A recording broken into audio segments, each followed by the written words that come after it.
tous, bienvenue, ravi de vous retrouver sur Public Sénat. Allons plus loin ensemble pendant 2 heures en direct. On va prendre le temps d'analyser et de questionner l'actualité politique et parlementaire. Et on va d'abord le faire avec notre invité du jour, c'est Laurence Rossignol. Bonjour, vous êtes sénatrice socialiste de l'Oise, ancienne ministre des Familles, à l'enfance et aux droits des femmes.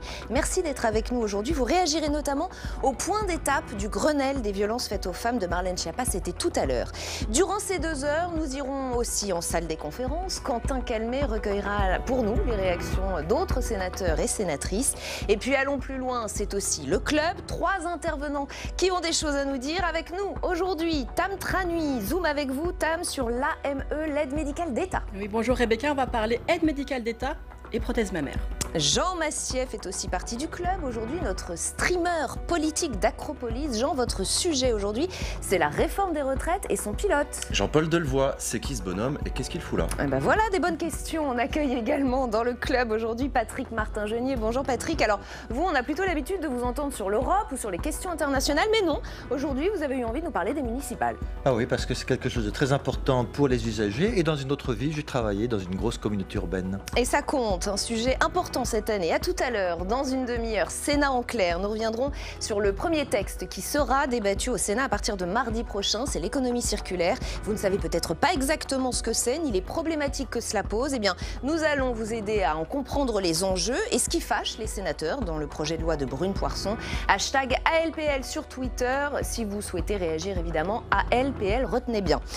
Mais d'abord, retour sur les violences conjugales. Pourquoi? Eh bien, parce que Marlène Schiappa a fait tout à l'heure un point d'étape sur le Grenelle qui a commencé il y a tout juste 15 jours. Elle s'est notamment félicitée de la notoriété grandissante du numéro d'appel, le 3919. Alors, Laurence Rossignol, bien sûr, vous réagirez dans un instant. On va d'abord vous résumer ce point d'étape avec Aurélien Romano. Au lendemain du 105e féminicide, Johanna assassinée au Havre, en pleine rue, 2 jours, devant ses enfants, Marlène Schiappa tient un point d'étape du Grenelle des violences conjugales. Les mesures du gouvernement vont-elles suffire pour faire face à l'urgence de ce décompte macabre égrené chaque semaine à chaque nouveau meurtre? La ministre de l'Égalité Hommes-Femmes assure que la visibilité apportée le 3 septembre au numéro de téléphone d'aide aux victimes, le 3919, porte déjà ses fruits. On est passé de 8% début 2017 de gens qui connaissaient le 3919 à 11% en juillet 2019 et 59% après le 3 septembre 2019.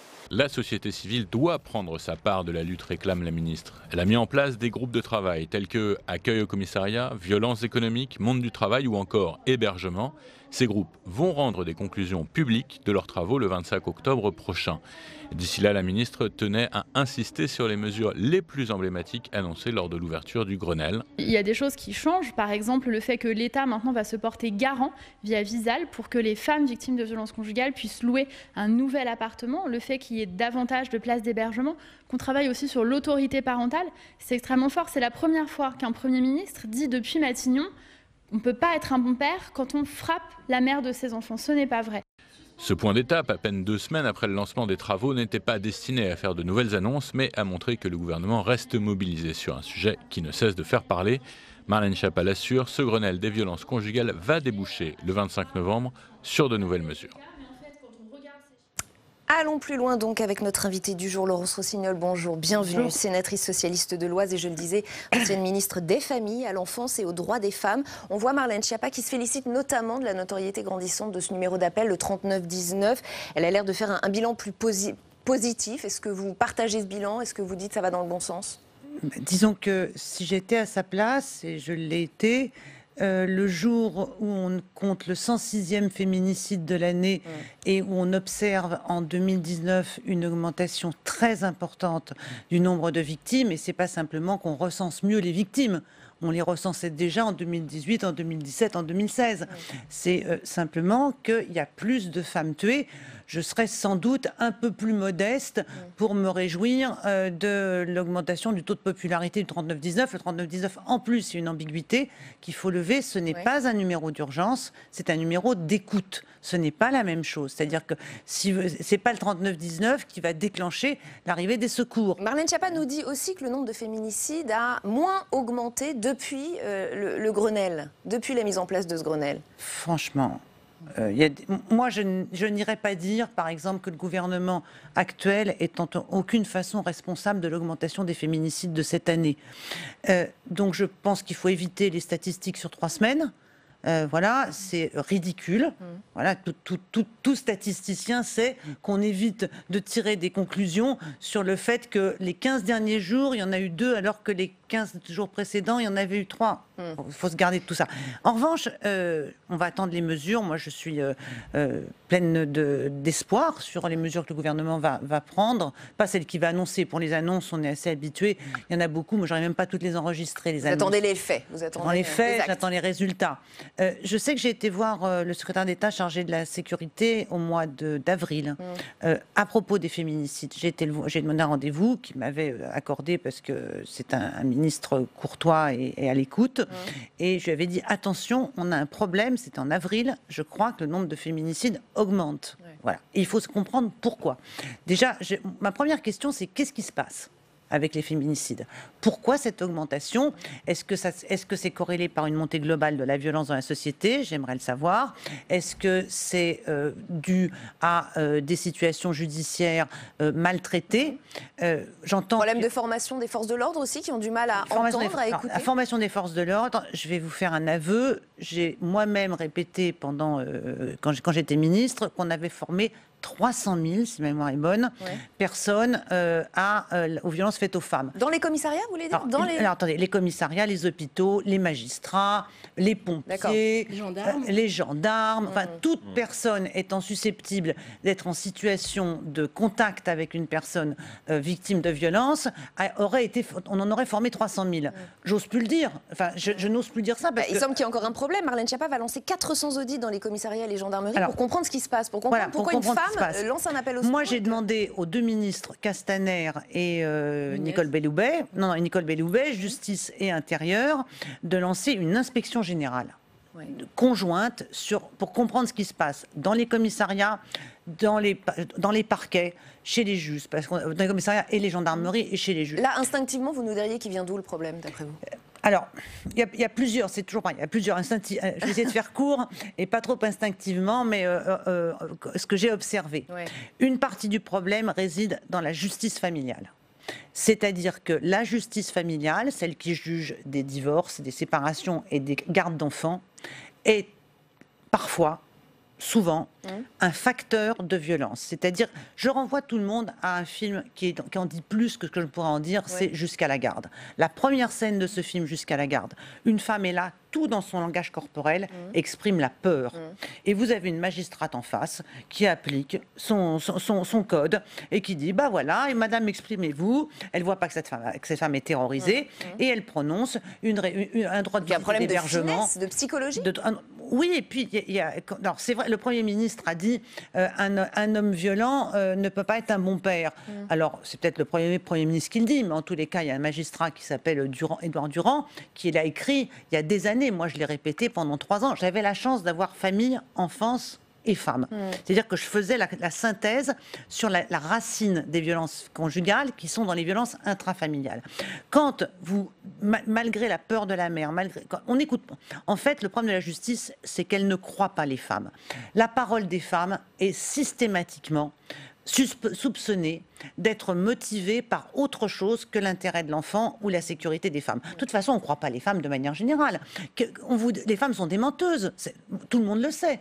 Non mais ça fait partie des lieux communs. Il y a quand même beaucoup de femmes qui sont magistrates, beaucoup de magistrates femmes. Et donc, mais s'il suffisait que les femmes soient en situation d'autorité pour transformer la société, et si les femmes étaient toutes mobilisées à comprendre et à démonter la domination masculine, il y a belle lurette que la domination masculine aurait rendu l'âme. Il faut bien qu'il y ait la complicité, l'inaction ou l'inconscience des femmes, d'une partie des femmes, pour que le système se perpétue. Je vous laisse quelques secondes, on va enchaîner sur la suite. Et donc moi, ce que j'attends, je vois qu'on parle d'autorité parentale, c'est pas tant le problème de l'autorité parentale que le problème de la crédibilité de la parole des femmes dans la justice, la crédibilité de la parole des femmes dans les commissariats. Quand une femme arrive et dit qu'elle est victime de violence, on se demande pourquoi elle vient raconter ça, qu'est-ce qu'elle cache.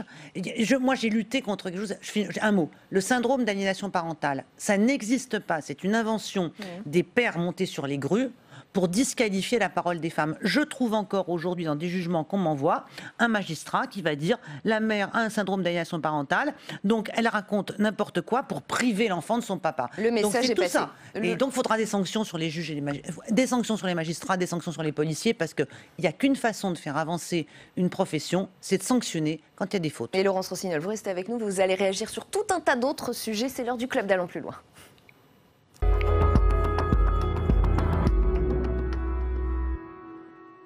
Allez, Tam Tranui, Patrick Martin-Genier, Jean Massier dans le club aujourd'hui. Tam, vous ouvrez le bal. Pas mal d'infos contradictoires concernant l'AME, l'aide médicale d'État, et vous démêlez le vrai du faux pour nous. Effectivement, on se rappelle que lundi soir, Emmanuel Macron a dénoncé les failles de la politique migratoire en France. Dans le viseur de la majorité, l'AME, vous l'avez dit, Rebecca, c'est l'aide médicale d'État qui permet aux étrangers en situation irrégulière de bénéficier de soins gratuitement.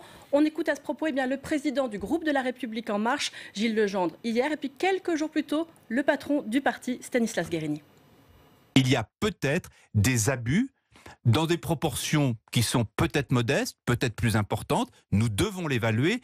Et ces abus ont probablement des effets délétères sur la manière dont nos concitoyens jugent cette fameuse aide médicale d'État. J'entends effectivement qu'il puisse avoir des abus d'utilisation de l'aide médicale d'État, par exemple, pour financer des prothèses mammaires. Ah bon, alors c'est vrai ça, Tam, l'aide médicale d'État sert parfois à financer des prothèses mammaires? Écoutez, premier élément de réponse, Rebecca, Agnès Buzyn, la ministre de la Santé, normalement elle est correctement informée, oui. Elle a répondu qu'elle n'avait aucune information particulière sur de tels cas. Ça c'est dit. Deuxièmement, je suis allée voir dans un rapport parlementaire de 2015, ouais, signé Claude Goasguen, Christophe Sirugue, et jamais il ne cite cet abus en particulier. Donc ça c'est la pratique, mais est-ce qu'en théorie, effectivement, l'AME peut financer des prothèses mammaires? Oui, mais dans un seul cas, lorsqu'il s'agit de chirurgie réparatrice, qu'il s'agit d'une reconstruction mammaire à la suite d'une pathologie, par exemple un cancer du sein. Lorsqu'il s'agit d'une chirurgie esthétique, jamais il ne peut y avoir normalement de remboursement. Et puis même lorsqu'il s'agit d'une chirurgie réparatrice, figurez-vous qu'il y a un reste à charge qui, selon un rapport datant de 2014, s'élève tout de même à 1 390 € par femme. C'est pas rien. Et oui, ça fait quand même que 14% des femmes en France, elles renoncent à cette chirurgie. Alors évidemment, est-ce que les personnes bénéficiaires de l'AME peuvent se les offrir, ces prothèses? Ça paraît compliqué parce que l'AME est conditionnée à des ressources. Pour en bénéficier, vous allez voir, on a tout le tableau. Il faut avoir moins de 746 € par mois pour une personne seule, 1 119 € par mois pour un ménage, et ainsi de suite. Donc tout de même, ça paraît compliqué. Pour conclure tout de même, quelques petites mises au point sur l'AME, qui est source de fantasmes, comme l'a dit Sibeth Ndiaye, de contre-vérité, comme le dit beaucoup le gouvernement. Rien de tel que des chiffres. Voilà. Cette aide, d'abord, elle permet de bénéficier gratuitement d'une prise en charge jusqu'à 100% d'un panier de soins qui est réduit. Par exemple, un accouchement, une hépatite, le VIH. Ce sont des maladies que je cite à dessein parce qu'elles sont beaucoup plus répandues chez les personnes qui sont sans papier. Attention, ça se limite au tarif de base de la Sécu, donc ça peut laisser un gros reste à charge. Deuxièmement, l'AME, c'est un instrument important de politique de santé publique pour empêcher, par exemple, la propagation d'épidémies. Et puis, troisièmement, cette AME, elle concerne aujourd'hui quand même quelques chiffres. 311 000 personnes, 0,5% des dépenses de santé, soit 935 millions d'euros prévus en 2019. Et ce sont des chiffres en augmentation. On revient tout de même 15 ans plus tôt, en 2004, il y avait 150 000 personnes concernées pour un coût de 423 millions d'euros. Alors Laurence Rossignol, petite question, qu'est-ce que vous pensez du projet de réforme de l'AME par le gouvernement? On voit quand même les chiffres, c'est en augmentation. Alors est-ce que c'est justifié ou est-ce que pour vous c'est de la stratégie politique tout ça? Ou est-ce qu'il faut vraiment des réajustements? Non, ce qui est clair, c'est que Emmanuel Macron a décidé de poursuivre la bonne surprise qu'il a eue au moment des élections européennes. C'est chic, je suis le nouveau patron de la droite. Donc, quand on est le nouveau patron de la droite, comme il est leur chef, il faut qu'il les suive. Et pour les suivre, il faut qu'il leur donne du grain à moudre. Il faut qu'il les satisfasse. Or, l'aide médicale d'État est un marronnier, une obsession des droites, les plus réactionnaires, du Front National jusqu'aux Républicains, qui en font systématiquement. C'est là d'ailleurs, chaque année, il y a des amendements pour revenir sur cette aide médicale d'État qui avait été retoquée jusqu'ici par le gouvernement. Jusqu'ici, ça a été retoqué par le gouvernement. Je n'exclus pas que ça le soit encore, parce que pour la ministre de la Santé, c'est quand même un sérieux problème que de revenir sur l'aide médicale d'urgence d'État. Mais est-ce qu'on doit y toucher tout de même un peu quand on voit que ça a presque doublé, ou même plus que doublé en 15 ans? Ce qu'on observe, ce qui a doublé, c'est le nombre de personnes qui y accèdent. Alors, à chaque fois qu'il y a un débat sur l'aide médicale d'État, on cible une nationalité. On a à un moment donné les pays du Golfe. Maintenant, c'est les Géorgiens. Alors, le truc à la mode en ce moment, c'est les Géorgiens qui viennent tous, qui arrivent en France avec des cancers terribles et qui viennent tous envahir Gustave Roussy et profiter de l'aide médicale d'État. Mais c'est très compliqué. D'abord, c'est marginal dans les dépenses de santé, donc on nous dit 0,5%. Voilà, vous l'avez très bien dit, c'est marginal, donc on ne nous dise pas que c'est pour des raisons budgétaires. Et puis surtout, réduire le panier, ça va être très compliqué aussi. Et puis l'aide médicale d'État, il faut quand même avoir en tête que c'est une mesure de protection pour nous-mêmes, citoyens français.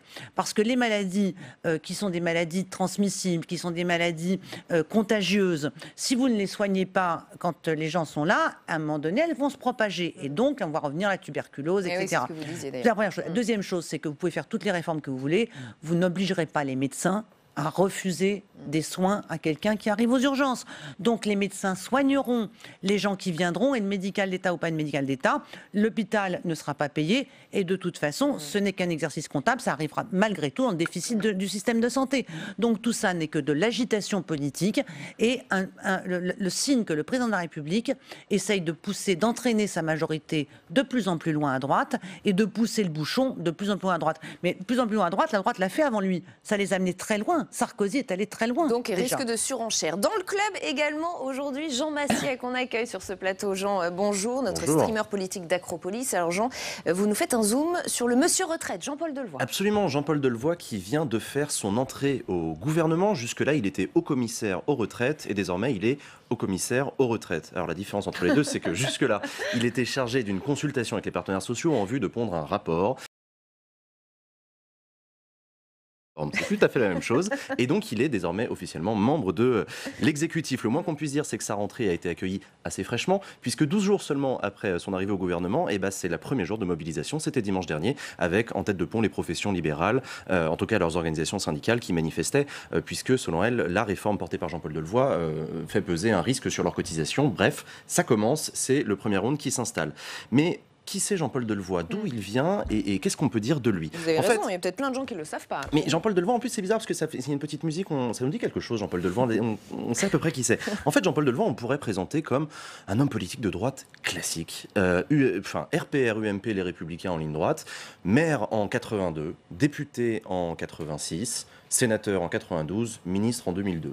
Jusque-là, on est vraiment sur un profil absolument typique. Non, ce qui rend en fait Jean-Paul Delevoye assez intéressant comme profil, c'est la stature qu'il a réussi à se construire avec le temps. Une stature en fait très respectée. En 2004, il est nommé médiateur de la République. Médiateur de la République, c'est l'ancêtre du défenseur des droits. C'est une autorité administrative indépendante qui le place dans une posture finalement faite de recul, de hauteur. Il y a une forme de neutralité qui est assez appréciée, voire respectée. Et qui inspire le respect, donc. Et qui inspire le respect, c'est vrai. En 2010, il devient le président du Conseil économique, social et environnemental. Oui. C'est une institution méconnue et mal aimée de la République, le fameux CESE, mais c'est une institution qui est le véritable temple du consensus. Et voilà Jean-Paul Delevoye qui se retrouve à réunir dans son bureau finalement les partenaires sociaux, la CGT, le MEDEF, qui vont devoir se mettre d'accord sur des textes, alors certes à la portée très faible, mais néanmoins, il y a quand même dans ce rôle de président du CESE cette espèce d'arbitre au-dessus des représentants du corps social pour essayer de les mettre d'accord autant que faire se peut. Et c'est Jean-Paul Delevoye qui va assez exceller dans ce rôle-là. Et il est très apprécié par tout le monde. Il y arrive assez bien. En 2013, cet ancien candidat à la tête du RPR cède sa place de maire, le maire de Beaupanne. Il l'était depuis des années. Il cède sa place et il soutient son concurrent socialiste. Et voilà comment Jean-Paul Delevoye finalement devient une personne qui aujourd'hui, on est dans les années 2020, 20 ans plus tard, il est quelqu'un de très respecté, très écouté. Il est apprécié à droite comme à gauche. Les partenaires sociaux lui reconnaissent une qualité d'écoute, son savoir-faire dans la recherche du consensus. Donc, Emmanuel Macron, le président de la République, a eu un peu du nez en le mettant à ce poste-là. Il le connaissait déjà évidemment, puisque Jean-Paul Delevoye avait appelé à soutenir Emmanuel Macron, et il avait évidemment, au sein de la République en marche, été chargé de construire une majorité à l'Assemblée nationale en sélectionnant les candidats, les investitures pour les législatives de 2017. Il ne faudra pas oublier que chacun des députés de la majorité doit sa place en partie à Jean-Paul Delevoye. Je pense qu'ils s'en souviendront au moment où il faudra voter. En 2017, le président de la République crée cet étrange haut commissariat à la réforme des retraites et charge Jean-Paul Delevoye de mener un travail, une mission quasi impossible, de donner naissance à ce système de retraite universel par points qu'il avait promis pendant la campagne. Et donc Jean-Paul Delevoye se retrouve à recevoir dans son bureau avenue Duquesne, dans un calendrier extrêmement spécifique, avec chacun des partenaires sociaux, une longue discussion pour donner naissance à ce qui deviendra le rapport Delevoye qui a été rendu juste avant l'été et qui donc donne naissance, c'est le support de cette réforme des retraites. Voilà donc, nous en sommes en cette rentrée 2019, la réforme des retraites entre dans sa phase critique, la phase de la rue, la phase de la contestation, la phase de l'arrivée dans l'hémicycle de l'Assemblée nationale. Et c'est là qu'on va rigoler. Jean-Paul Delevoye va donc retrouver ses amis partenaires sociaux, il va les retrouver dans la rue, il va les retrouver sur les plateaux de télé. Ça va être une autre ambiance et un autre ton. D'ailleurs, ça a déjà commencé puisque Jean-Paul Delevoye, la semaine dernière, a accepté l'invitation de la Fête de l'Humanité. Il s'y est rendu. À la Fête de l'Humanité, il a accepté de débattre avec Philippe Martinez, le secrétaire général de la CGT. Philippe Martinez, qui n'a pas manqué de rappeler que Jean-Paul Delevoye était l'architecte de la réforme des retraites Fillon en 2003. Évidemment, ça fait son petit effet à la CGT quand on dit ça. Et évidemment, Jean-Paul Delevoye n'a pas manqué de lui rappeler de manière très taquine que la retraite par points, c'est une invention de la CGT. Voilà, on en arrive là, un partout, la balle au centre. Le match va être très long. Alors, pour prolonger quand même votre chronique, Jean, sur le fond, je voudrais vous faire réagir, Laurence Rossignol, au propos de Gérard Larcher ce matin.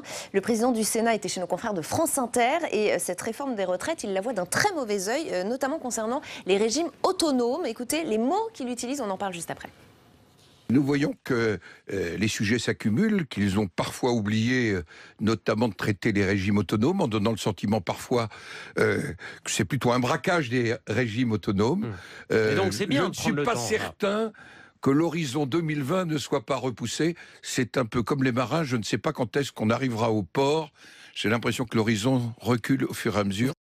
Voilà, braquage des régimes autonomes. On a eu droit aussi à un portrait, je dirais, ironique, voire au vitriol de Jean-Paul Delevoye. Laurence Rossignol, peut-être votre avis sur ce point? Sur quoi? Sur Jean-Paul Delevoye ou sur la réforme? Non, plutôt sur la réforme, sur le braquage des régimes autonomes. Non, cette réforme, le problème de cette réforme, c'est quel est le postulat de départ? Qu'il faille une réforme des retraites, incontestablement, et de toute façon qu'on peut toujours réformer quand c'est pour garantir et renforcer les protections sociales. Je rappelle quand même que ce système de retraite, autant décrié par les libéraux, et c'est Emmanuel Macron en est aujourd'hui le meilleur porte-parole, c'est un système de retraite qui nous a permis en France d'éradiquer la pauvreté des personnes âgées. Il faut se rappeler le taux de pauvreté des personnes âgées en France au début des années 60 et le comparer avec le taux de pauvreté aujourd'hui. Même s'il y a des retraites qui sont inférieures, il faut avoir ça en tête. Donc ce système de retraite n'a pas failli. On nous dit toujours « le système de retraite français, il est plus généreux que les autres. » C'est-à-dire qu'on part plus tôt et on a des meilleures pensions. Eh bien très bien. Enfin, je vois pas où est le problème. Le but quand même du progrès, c'est le progrès social dans un monde qui ne s'appauvrit pas. Et si je regarde d'autres indicateurs, j'ai pas l'impression que la France s'appauvrit. Mais la question est, est-ce que ça peut durer vu le contexte économique? Bien sûr que oui. Aujourd'hui, le régime de retraite, la retraite a quand même subi plusieurs réformes. On a allongé considérablement la durée de cotisation.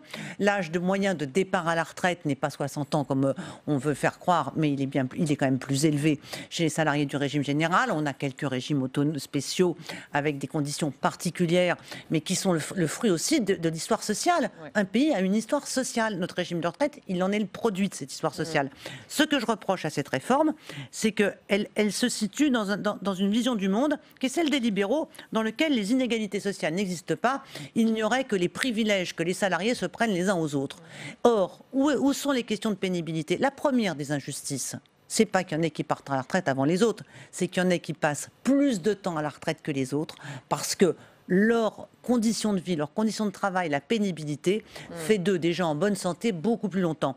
Et dans le régime à points, qu'est-ce qui va se passer? Les ouvriers, si on ne prend pas en compte la pénibilité, et donc les points ne sont pas surcotés pour cause de pénibilité, vont cotiser pour payer des longues retraites aux cadres et aux gens qui auront, eux, été moins fatigués. Il y a une autre étude qui est sortie ce matin qui est quand même assez intéressante. Laurence Rossignol, Rapidement, c'est celle qui dit que 53% des salariés se déclarent physiquement fatigués par leur travail, 54% psychiquement fatigués.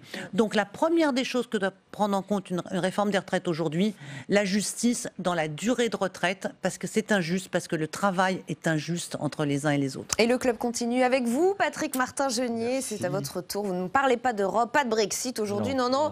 Billet d'humeur sur les élections municipales. Oui, voilà. Alors les élections municipales n'auront lieu le 15 et 22 mars 2020, mais nous sommes déjà en plein dans la campagne. Mais nous ne le voyons qu'à travers le prisme des grandes villes de France. On assiste au bal des rivaux dissidents. Il s'agit par exemple de la dissidence de Cédric Villani à Paris contre le candidat investi officiellement par La République En Marche, Benjamin Griveaux. Duel qui a de quoi réconforter Anne Hidalgo, qui arrive au terme de son premier mandat de maire de Paris. Mais il existe aussi un autre duel fratricide, celui qui oppose à Lyon l'ex-ministre de l'Intérieur Gérard Collomb, déjà maire depuis presque 20 ans, et celui qui fut son poulain en politique, David Kimmelfeld, maire du 4e arrondissement de Lyon, la Croix-Rousse pour ceux qui connaissent Lyon, mais surtout président de la métropole de Lyon qui concentre tous les pouvoirs politiques, techniques et financiers. Ce duel pourrait faire les affaires de l'opposition, la droite n'ayant plus exercé de responsabilité depuis Raymond Barre, qui avait lui-même succédé à Michel Noir, et notamment François-Noël Buffet, sénateur du Rhône. Ne parlons pas de Marseille, ville dans laquelle se pose la question délicate de la succession de Jean-Claude Gaudin, digne successeur de Gaston Defferre, ville dans laquelle s'est rendue il y a quelques mois l'influente épouse du chef de l'État, Brigitte Macron, pour tenter de tâter le terrain sans apporter un soutien trop visible aux uns ou aux autres. Il y a bien sûr d'autres grandes villes comme Bordeaux, où l'héritier d'Alain Juppé est en indélicatesse avec La République En Marche, Lille où règne encore une icône de la gauche, Martine Aubry, mais il ne faudrait pas oublier l'essentiel, les communes rurales isolées, situées dans des parties du territoire où se posent de vrais problèmes d'égalité devant les services publics. Dans les petites communes de moins de 3000 habitants, les maires sont eux-mêmes aux avant-postes et continuellement mobilisés pour tout. Cet été, le maire de Signes dans le Var est décédé tragiquement, écrasé par une fourgonnette alors qu'il tentait de s'interposer pour éviter le dépôt de déchets de façon sauvage et illégale. Comme les instituteurs de la Troisième République, les maires des communes rurales sont aujourd'hui les hussards de la République. Ils sont toujours là lorsque les administrés, les usagers ont besoin d'eux, y compris pour des litiges d'ordre purement privé. De plus en plus de maires, d'élus, d'adjoints se font hélas agresser physiquement ou verbalement dans l'exercice de leur mission de service public, de sécurité, de salubrité publique. Ces incivilités mettent à mal la démocratie, car les sondages le montrent tous les jours, la dimension politique est nettement moins présente lors des élections municipales. Il existe donc un lien très fort entre les administrés, les électeurs et le premier magistrat de la commune, qu'il s'agisse d'un homme ou d'une femme. Ce qui compte pour les usagers, ce sont les sujets tels que la propreté, l'état des voies publiques, la sécurité, notamment dans les grandes villes, comme sur la presqu'île de Lyon par exemple, les services à la population comme les crèches, les loisirs et les installations sportives, les services périscolaires qui relèvent des compétences communales. Aujourd'hui, ces services sont en danger. Les moyens des collectivités locales sont de plus en plus en baisse. Elles doivent faire face et faire attention à leur endettement. Les maires sont aussi de plus en plus noyés dans des intercommunalités qui les englobent, les dépassent et leur enlèvent aussi de plus en plus de responsabilités. À tel point qu'aujourd'hui, beaucoup de maires, souvent âgés, les jeunes n'ayant plus le temps ni la vocation, sont sur le point de partir. Je crois qu'il est temps. Et ça, c'est intéressant pour les sénateurs et les sénatrices. Il est temps aujourd'hui de songer à un nouveau statut de l'élu qui serait plus protecteur, qui donnerait plus de garanties aux titulaires de charges, souvent quasi bénévoles, dans les petites communes, qui s'apparentent à un véritable sacerdoce. Eh bien, vous savez quoi, Patrick? Votre billet d'humeur, votre papier, votre hommage au maire s'inscrit parfaitement dans le feuilleton de notre semaine. C'est l'heure de Ça se passe chez vous et je vous fais réagir.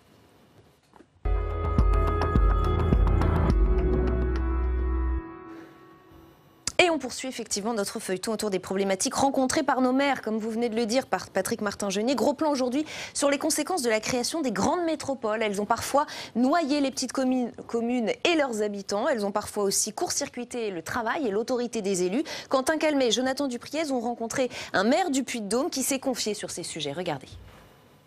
Depuis le sommet du Puy-de-Dôme où nous nous trouvons, on observe l'aire urbaine de Clermont-Ferrand.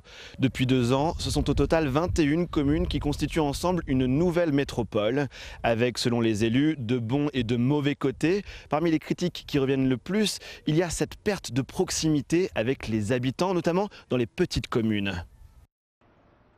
Parmi ces petites communes, aux portes de Clermont-Ferrand, il y a Nonant, un village calme, résidentiel, désormais rattaché à la métropole. Bonjour monsieur le maire. Bonjour. Eau, assainissement ou encore voirie, tous ces dossiers sont désormais gérés par la métropole. Et globalement, est-ce que ça s'est bien passé la mise en place de cette métropole ? Ça a été difficile, mais ça va de mieux en mieux. Et je pense qu'il faut un peu prendre le temps d'apprendre à travailler ensemble. Les habitants du village ne sont pas encore habitués au changement. Avant, les habitants venaient en mairie et la mairie appelait le délégataire qui était là pour gérer cette compétence. Aujourd'hui, il faut que les habitants prennent l'habitude de se tourner directement vers la métropole. J'ai encore eu ce matin un exemple qui est flagrant et si vous voulez, on peut aller le voir ensemble. C'est parti. Après vous. Ici, la route est devenue impraticable, mais le riverain n'a pas prévenu le bon service de voirie. Ça crée un échelon qui donne un petit problème de réactivité. Est-ce que là, on n'est pas, avec cette proximité en moins, dans une des limites de cette métropolisation à Clermont-Ferrand ?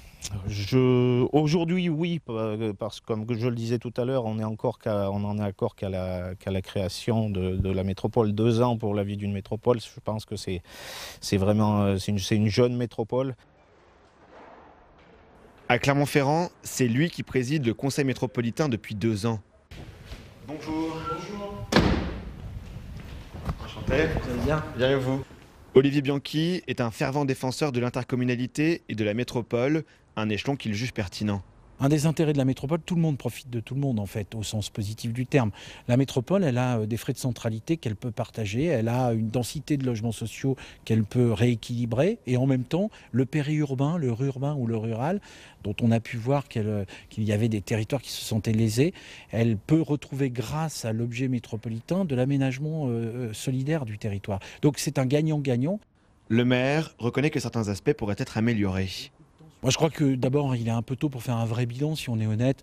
On a mis beaucoup de temps à faire le mécano institutionnel, transfert de personnel, mise en place de nouvelles formes de gouvernance. Le prochain mandat va être un mandat d'accélération sur la réalisation de ça. Mais ce qu'on peut dire, c'est que globalement, il n'y a pas eu le choc qui avait été craint par beaucoup d'élus, finalement, d'une sorte d'autorité supérieure désincarnée qui viendrait finalement détruire le lien entre les citoyens et les élus.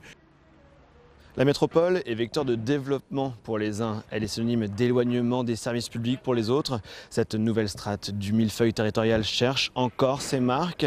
Pour le maire de Clermont-Ferrand, un premier bilan pourra être tiré en 2023.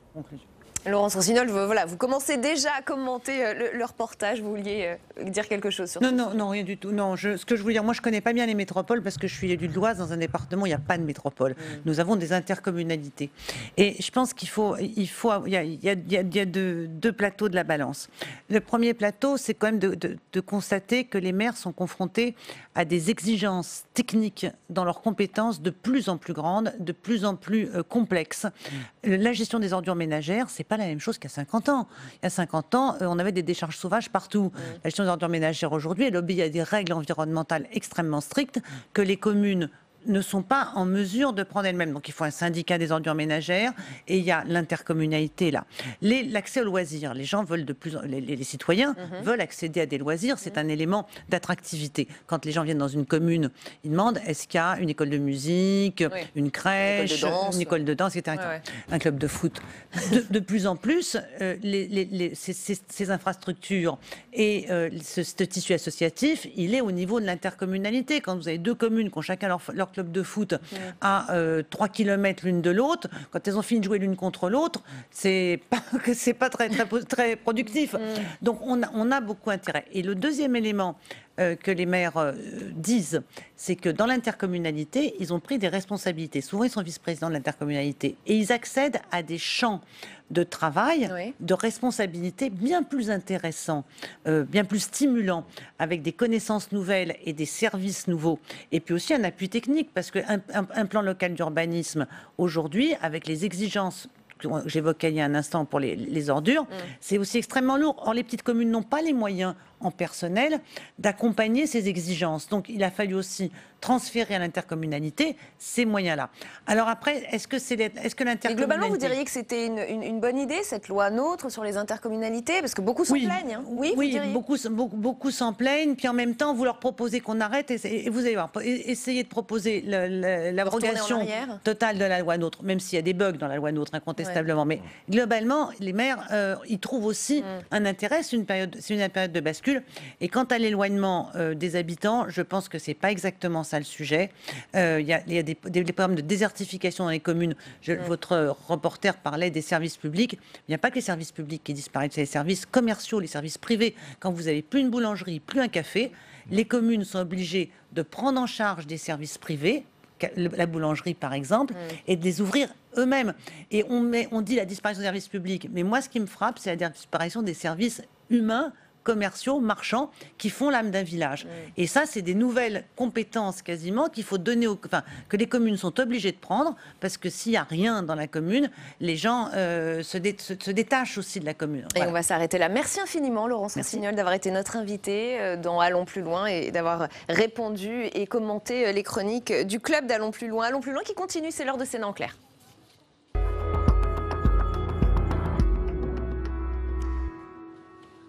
Sénat en clair, consacré cet après-midi au texte qui sera débattu au Sénat la semaine prochaine sur l'économie circulaire. C'est un projet de loi porté par la secrétaire d'État, Brune Poirson. Plusieurs points font débat, et notamment cette affaire de consigne. Alors avant d'en discuter, je voudrais qu'on regarde le reportage de Cécile Sixou. Notre journaliste s'est intéressée à l'initiative d'un supermarché. L'enseigne incite au recyclage en proposant notamment des bons de réduction. Regardez.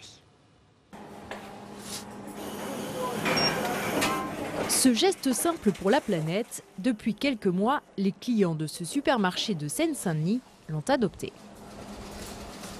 Je viens mettre ma bouteille dans la machine pour qu'elle soit recyclée. Et ensuite, je choisis si je veux faire un don à une association ou un bon d'achat. Et donc là, j'ai décidé de faire un don pour une association. Voilà. Vous avez combien ? 2 centimes. C'est déjà très bien. Inciter les consommateurs à recycler leurs bouteilles en plastique en échange d'un bon d'achat ou d'un don, c'est l'idée d'une start-up du 93, Lemon Tree, qui a installé près de 300 machines comme celle-là en Île-de-France. Une fois les bouteilles collectées, elles atterrissent à quelques kilomètres de là, dans ce hangar. Donc les bouteilles que nous on réceptionne, elles ont déjà été compactées dans la machine, elles vont être recompressées de nouveau pour faire ce gros cube qui fait entre 250 et 300 kg et qui ensuite va être acheminé vers l'usine de transformation. Transformées en petites billes, elles redeviennent des bouteilles 6 semaines après leur collecte. Pour Augustin Jacquelin, le cofondateur de l'entreprise, il s'agit d'inciter les Français à déposer leurs bouteilles au bon endroit, car actuellement en France, seulement 50% des bouteilles en plastique sont recyclées. Ce qui pêche aujourd'hui, c'est la captation. Comment on fait pour l'envoyer dans le bon tuyau? Donc nous, nos dispositifs, ils servent d'abord à proposer dans des lieux dits hors foyer, donc en dehors de la maison, des endroits où vous pouvez venir déposer vos bouteilles. Notre but, c'est d'élargir l'assiette de ceux qui trient, de collecter davantage par rapport à ce qu'on a aujourd'hui classiquement dans le bac jaune. Pour aller plus loin et atteindre 90% de recyclage de ces bouteilles en 2029, le gouvernement souhaite mettre en place des consignes. Ce que nous on fait aujourd'hui, c'est pas tout à fait de la consigne. Quand je disais, c'est une gratification, donc on va juste donner un petit bonus si vous faites un geste vertueux. Dans le cas de la consigne, au moment de votre acte d'achat, on gardera, comme une consigne d'appartement, un petit montant qu'on vous restituera à la fin. Mais c'est vrai que le geste est sensiblement le même. Les machines de la start-up pourraient à terme jouer le rôle de consigne, une captation de marché qui inquiète les collectivités locales qui ont beaucoup investi pour mieux collecter et recycler les bouteilles en plastique. Et on va réagir en plateau dans Sénat en clair avec nous aujourd'hui Sandra Regol, bonjour, porte-parole d'Europe Écologie Les Verts. Béatrice Bellini, bienvenue, maître de conférence à l'Université de Nanterre, spécialiste des questions environnementales. Nicolas Garnier, délégué général d'Amorce, une association nationale des collectivités et des entreprises pour la gestion des déchets. Hervé Moret, bienvenue à vous également, sénateur groupe Union Centriste, président de la Commission de l'aménagement du territoire et du développement durable. Merci à tous les quatre d'être ici. D'abord Sandra Regol, qu'est-ce que vous pensez vous de ces initiatives privées Ce sont des start-up, des machines utilisées par des grandes enseignes. Ce sont les industriels qui sont en train de faire ce que les autorités ne font pas? Disons que, étant donné ce que propose le gouvernement, oui, la société civile, que ce soit à travers les entrepreneurs, les associations, est obligée de prendre à bras-le-corps le problème des déchets, le problème de la production du plastique. Mais vous approuvez, ce sont des bonnes initiatives? Oui, bien sûr, ce sont des initiatives qui vont dans le bon sens. Après, le souci, c'est que tant qu'on continuera à produire des matières dont on ne sait que faire, tant qu'on produira des matières dont on connaît l'impact néfaste pour l'environnement, pour la santé, eh bien en fait c'est le serpent qui se mord la queue. On peut avoir beaucoup d'initiatives de recyclage du plastique. On sait que le plastique, ça ne se recycle pas indéfiniment. On sait que la seule solution, c'est le verre pour avoir des matières... c'est une des meilleures solutions, en tout cas, les moins lourdes en conséquence, c'est le verre. Et donc, continuer à produire du plastique en disant qu'on va tout recycler, ça tient quand même du mensonge. Alors, il se trouve que ces machines se multiplient tout de même. Et attention, nous dit Brune Poisson, dans une interview à Usine Nouvelle, justement, elle nous dit « Si les collectivités ne s'investissent pas, elles regarderont passivement les industriels profiter de ce qu'elles ont mis en place pendant des années. Pour elles, les matières collectées doivent aller dans les centres de tri dans lesquels les collectivités ont investi. » Nicolas Garnier, qu'en pensez-vous? Alors, il y a beaucoup d'informations dans cette déclaration, mais d'abord, il faut dire que les collectivités locales, ça fait 30 ans qu'elles ont mis en place la collecte sélective. Ça fait 30 ans que le geste de tri est l'un des gestes préférés des Français pour l'environnement. C'est peut-être une des grandes victoires des politiques locales en matière d'environnement. Et semble-t-il encore des choses qui ne fonctionnent pas? Alors, en réalité, il faut préciser les choses. C'est-à-dire que sur la bouteille, sur les emballages que vous allez acheter en supermarché, ce qu'on appelle l'emballage ménager, les taux de collecte aujourd'hui sont bons, voire très bons pour ce qui est de la bouteille, parce qu'elle se recycle. Et là, j'insiste, je corrige le chiffre, c'est plutôt les 2/3, voire les 3/4 des bouteilles plastiques ménagères qui sont aujourd'hui collectées en vue du recyclage et pas à 50%. Par contre, vous avez toute une partie des emballages qui ne se recyclent pas, les pots de yaourt, les barquettes, les films, qui représentent la moitié du gisement, où là on est proche de zéro. Mais c'est d'abord un problème, comme l'a dit la députée, d'éco-conception. C'est-à-dire qu'on met sur le marché... Porte-parole d'Europe Écologie Les Verts, je réponds. Pardon, pas encore, c'est ça. Ça viendra peut-être. Plus sérieusement, c'est-à-dire qu'aujourd'hui, on met sur le marché des dizaines de résines qui ne se recycle pas. Premier problème. Et deuxième problème, des bouteilles, vous n'en achetez pas que pour ramener chez vous. Vous en achetez aussi tout au long de la journée, je suis sûr, en allant dans des sandwicheries, des fast-food, etc. Et là, il n'y a aucune collecte sélective et le taux de collecte est proche de zéro. Donc en réalité, les collectivités ont plutôt bien fait le travail, même s'il y a des marges de manœuvre. On pense en particulier aux DOM, on pense en particulier aux zones urbaines denses, où là, on a des sujets aussi sociaux autour de la mobilisation pour la collecte. Le vrai sujet, c'est ailleurs. C'est tous les emballages qui ne se recyclent pas. Et ça, c'est plutôt le challenge que doivent tenir les industriels. Et toutes les collectes sélectives qui n'existent pas dans le hors-foyer, la bouteille nomade, qui est d'ailleurs la bouteille qu'on va généralement retrouver dans la poubelle de rue dans le meilleur des cas. Mais dans le pire des cas, c'est dans le caniveau, voire dans la nature. Et c'est là qu'il y a tout à faire. Donc aujourd'hui, on se trompe, j'allais dire, de bouc émissaire ou de responsable. De cible. Les collectivités ont fait un bon travail, elles ont investi lourdement et elles ont un peu l'impression qu'on les a pris un peu pour des idiotes dans cette histoire. Hervé Moret.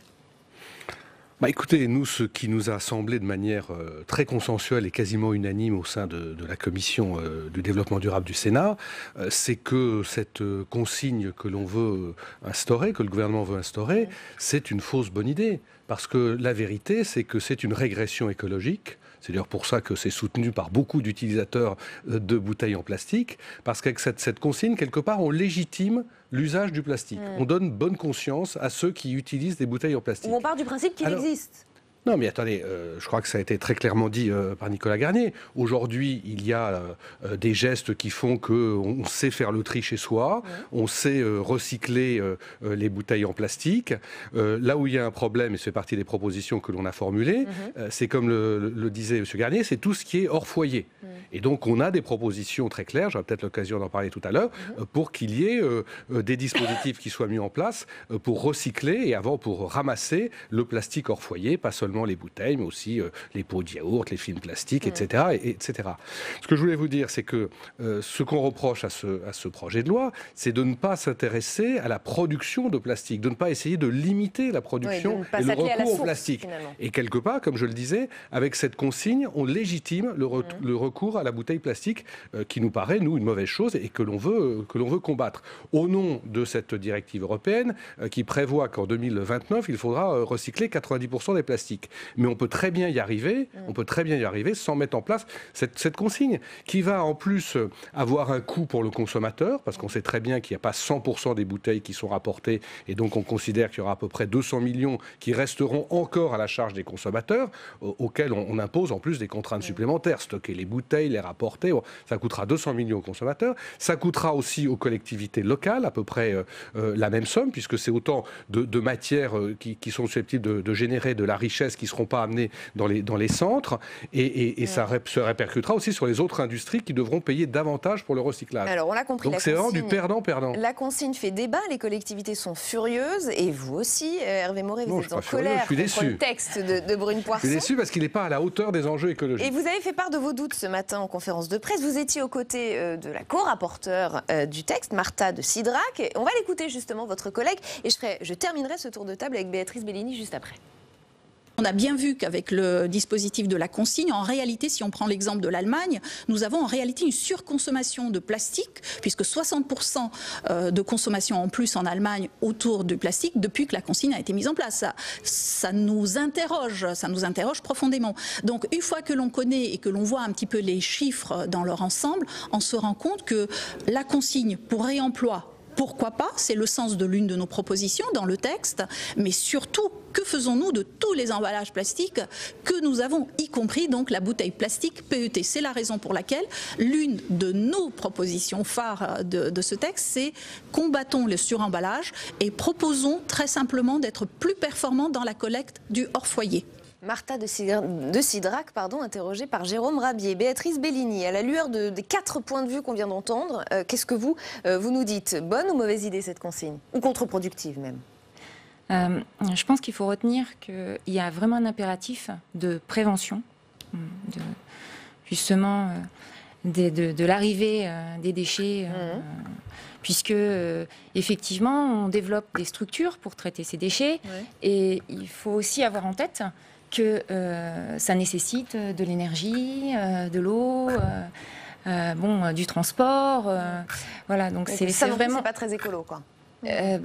C'est vrai que quelquefois on peut se poser des questions sur la légitimité de certaines filières, parce qu'il y a un problème de flux aussi. Vous savez, si le flux n'est pas suffisamment conséquent, on peut arriver à des aberrations écologiques.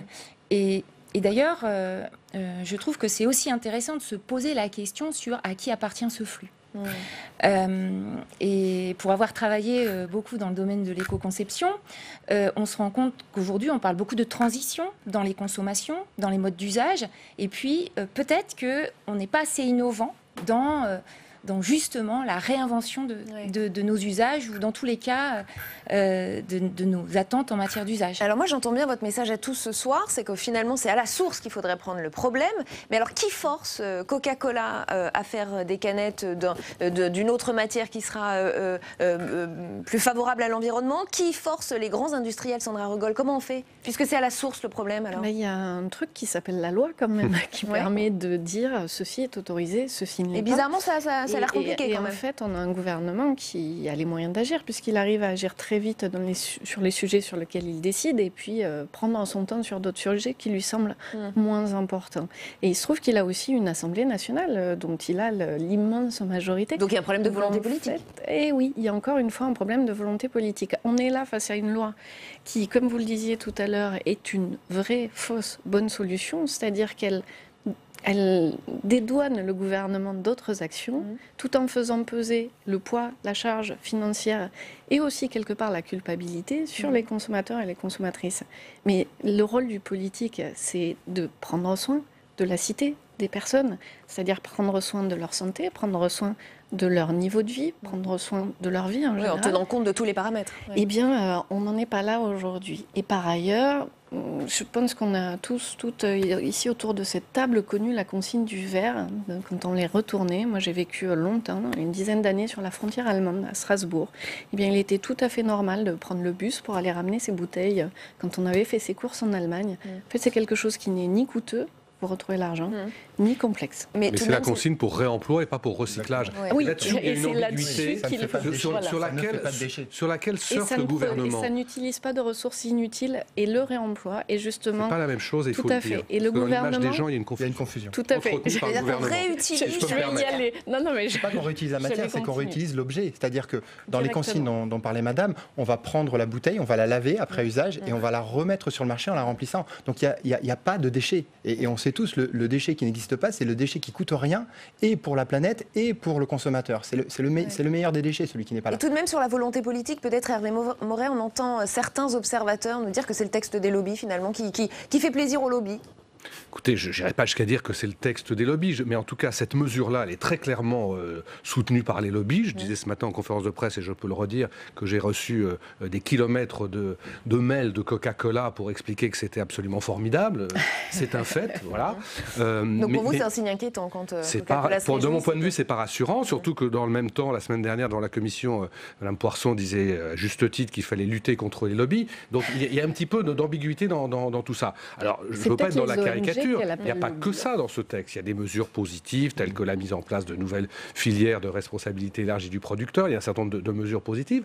Mais en revanche, sur ce point précis, non seulement c'est insuffisant, mais c'est contre-productif. Et il y a des tas de choses que nous, on a rajoutées, notamment la lutte contre le suremballage, la mise en place de dispositifs pour inciter aux réparations, des choses qui nous paraissent importantes pour lutter contre la production de déchets, qui ne sont pas dans la copie du gouvernement. Nicolas Garnier, ensuite on parle effectivement des autres mesures du texte. Oui, c'est ça. Alors pour rester sur la consigne, je crois quand même qu'effectivement, pour répondre à votre question, il y a aujourd'hui ce qu'on appelle des éco-organismes qui ont des missions et ces missions, généralement, n'intègrent pas la réduction des quantités. Donc, par exemple, autrefois, éco-emballage, désormais Citeo, n'a pas d'objectif de réduire les emballages. Et ce qui vient d'être apporté par à la fois le projet de loi et renforcé donc, du gouvernement, qu'il faut là-dessus saluer, et renforcé par les sénateurs, c'est l'idée que désormais, ils auront non seulement un objectif de recyclage, mais aussi un objectif de prévention, de réemploi, de réduction des quantités. Ça change tout. C'est un nouveau modèle de consommation qui est en train de se mettre en œuvre. Dernier point sur la consigne, et pas des moindres, c'est qu'il y a aussi une question derrière cette consigne, c'est la monétarisation du geste de tri. Le geste de tri, il est apprécié par les Français, c'est un geste citoyen. Vous ramenez votre bouteille au point d'apport, vous ramenez votre déchet électrique, électronique, tout ça est gratuit. Monétariser un geste et pas les autres, nous on a l'impression que ça pourrait énormément perturber le reste des gestes de tri en se disant finalement il y en a un, on me paye, ou en tout cas on me rend l'argent parce qu'en fait il n'y a pas de gain. On vous prend plus d'argent, la bouteille coûte plus cher et on vous rend l'argent si vous faites un geste monétarisé. Ça c'est aussi très dangereux parce que ça va perturber le principe de conscience citoyenne et de gestes, j'allais dire désintéressés au sens noble du terme pour la collecte sélective. Alors la consigne est la mesure phare du texte, mais il y en a d'autres. Le principe du pollueur-payeur, l'objectif de 100% plastique recyclé en 2025, le renforcement des pouvoirs de police du maire en matière de dépôt sauvage de déchets. Emmanuel Macron a lui-même vanté les mérites de ce texte sur Twitter, c'était il y a quelques jours. 300 000 nouveaux emplois dans l'économie circulaire, efficacité économique, ambition écologique et vocation sociale se retrouvent quand ces combats sont menés ensemble. Alors le tableau est-il si rose que le chef de l'État le décrit? On va poser la question à Jérôme Bignon, le sénateur Les Indépendants, est au micro de Quentin Calmet en salle des conférences au Sénat. Jérôme Bignon, on va évoquer ensemble les 500 amendements que vous avez pu examiner hier en commission, au prisme de 3 mesures en particulier. Par exemple, les décharges sauvages, on le sait, c'est l'un des apports du Sénat. Les élus municipaux auront davantage de prérogatives dans la lutte contre ces décharges sauvages, c'est une bonne chose? Bah oui, parce que c'est quand même un fléau. C'est un fléau de santé publique, un fléau de dangers divers et variés, pour les gamins qui se promènent dans les campagnes. C'est un danger esthétique, enfin c'est un défaut esthétique, enfin bref, les décharges, les déchets, ils doivent être dans les lieux appropriés, et que ça soit qu'on soit dans le bâtiment, qu'on soit un usager d'un McDo jeté par la fenêtre, c'est pas une bonne idée. Qu'est-ce que les maires pourront faire dorénavant? Ben, ils vont pouvoir réglementer et puis ils vont pouvoir porter plainte. Ils vont avoir l'aide des agents de l'environnement qui vont être mis à leur disposition pour poursuivre, essayer de retrouver. Et on trouve souvent la trace parce que soit il y a quelqu'un qui passe et qui voit le numéro de la voiture, soit on trouve dans les déchets parce que les gens sont imprudents ou simplement négligents et ils laissent leur signature dans les déchets et on les retrouve. Donc on pourra les poursuivre, il y aura des sanctions. Alors, on l'a vu, dans ce texte, il y a beaucoup d'aspects qui concernent le recyclage, également la lutte contre le gaspillage. On ne va pas parler ensemble de la consigne, parce que ça a été déjà beaucoup évoqué en plateau, mais est-ce qu'on pourrait parler ensemble de la lutte contre le suremballage? C'est aussi un des aspects du texte, là encore, c'est une bonne chose. Oui, c'est pertinent, parce que le suremballage, c'est ce qui va être jeté en premier, ce qui intéresse les gens qui achètent. Alors, c'est vrai qu'il y a toujours un côté commercial, un côté vendeur, de faire un joli emballage, un joli cadeau, un joli paquet. Mais c'est plus l'époque.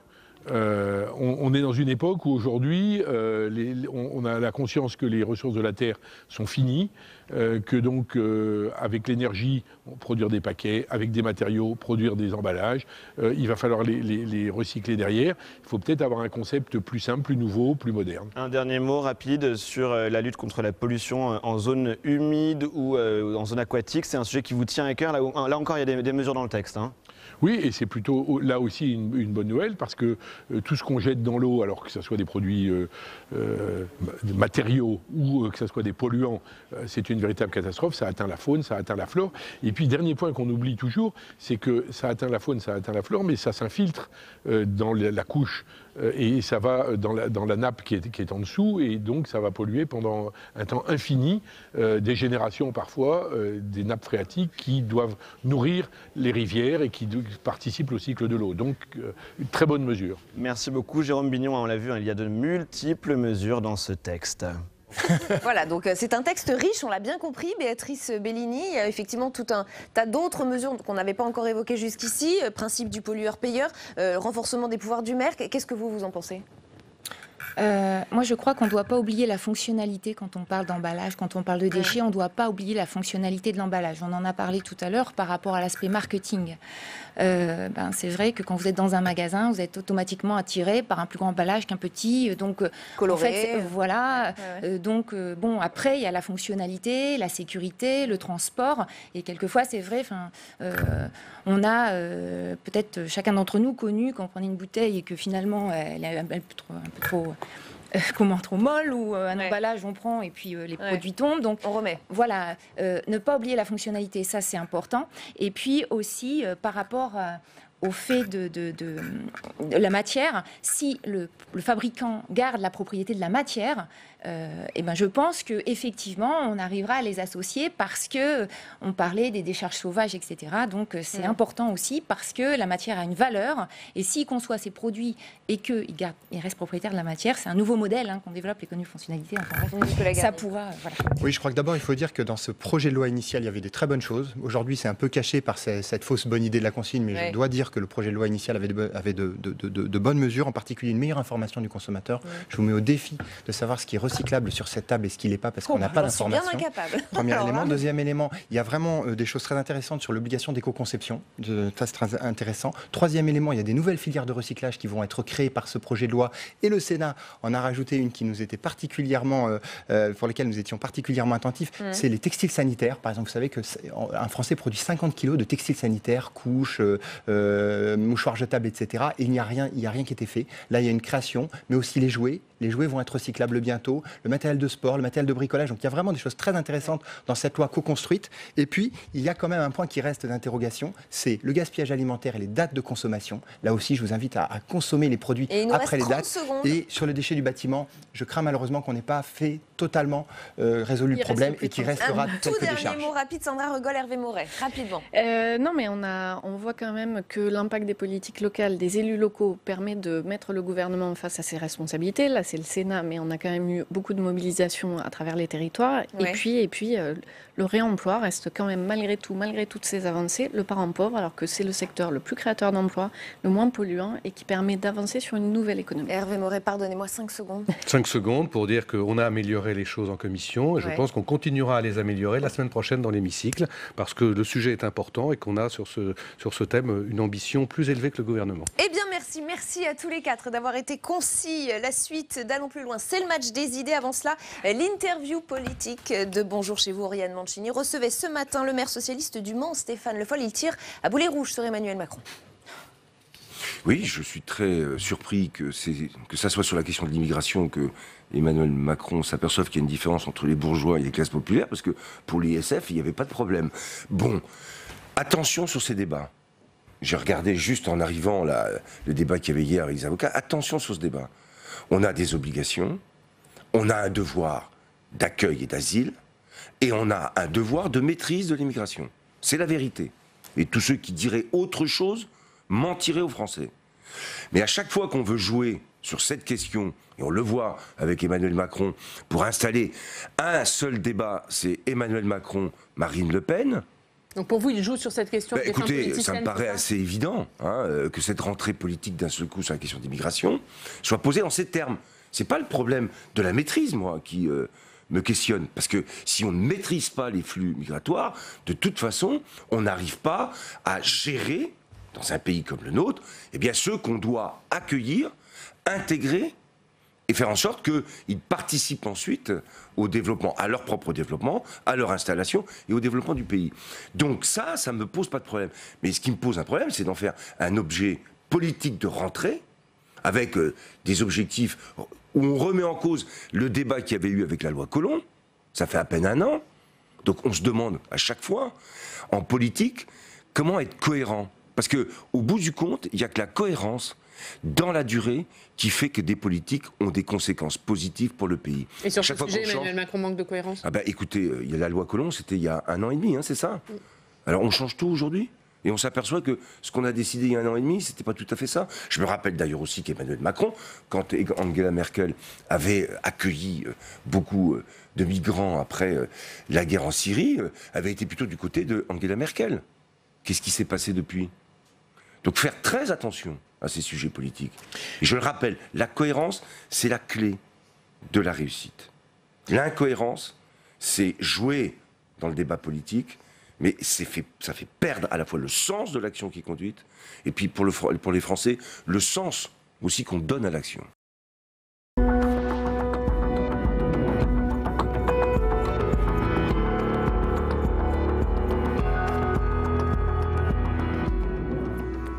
Bienvenue sur Public Sénat, merci de nous joindre, allons plus loin encore ce soir. Voici le programme dans le grand débat. Nous reviendrons sur les inquiétudes autour des prix à la pompe. Les attaques des sites de production saoudiens ont un impact direct sur nos pleins d'essence. Les automobilistes se sentent pris en otage. Que peut faire l'État? Doit-il même faire quelque chose? Réduire les taxes par exemple, est-ce envisageable? Eh bien on va prendre le temps ce soir de questionner ce sujet extrêmement sensible. #ALPL pour réagir sur Twitter. Nous irons aussi comme toujours en salle des conférences du Sénat. Quentin Calmet, vous ferez réagir des sénateurs et sénatrices sur les dossiers qui nous occupent ce soir. Ouais, dans un instant à mon micro, Jean-Pierre Sueur, le vice-président PS de la Commission des lois du Sénat. On va parler de l'indépendance de la justice et du parquet surtout. À tout à l'heure, Quentin. Avant cela, le match des idées, donc confrontation de points de vue entre Anne Levade et Jean-Pierre Mignard, ici même sur ce plateau. On va s'arrêter sur ces dates de procès qui font hurler une partie de la droite. François Fillon et son épouse seront jugés à quelques jours des élections municipales. Faut-il parler de dates très politique? On va ouvrir la discussion avec nos invités après les premières explications de Marion Vigreux. Ce fut le feuilleton à rebondissement de l'élection présidentielle de 2017. L'affaire Pénélope Fillon avait entraîné la chute de l'ex-premier ministre. Parti favori des sondages, le candidat de la droite avait été éliminé dès le premier tour. 3 ans plus tard, le couple Fillon est convoqué par la justice. Le procès débutera le 24 février prochain pour s'achever le 11 mars, soit 4 jours avant le premier tour des élections municipales. Un timing qui agace à droite. Ce scrutin municipal est stratégique et les Républicains se passeraient bien de la publicité de ce procès. Certains demandent donc son report, le président du Sénat en tête.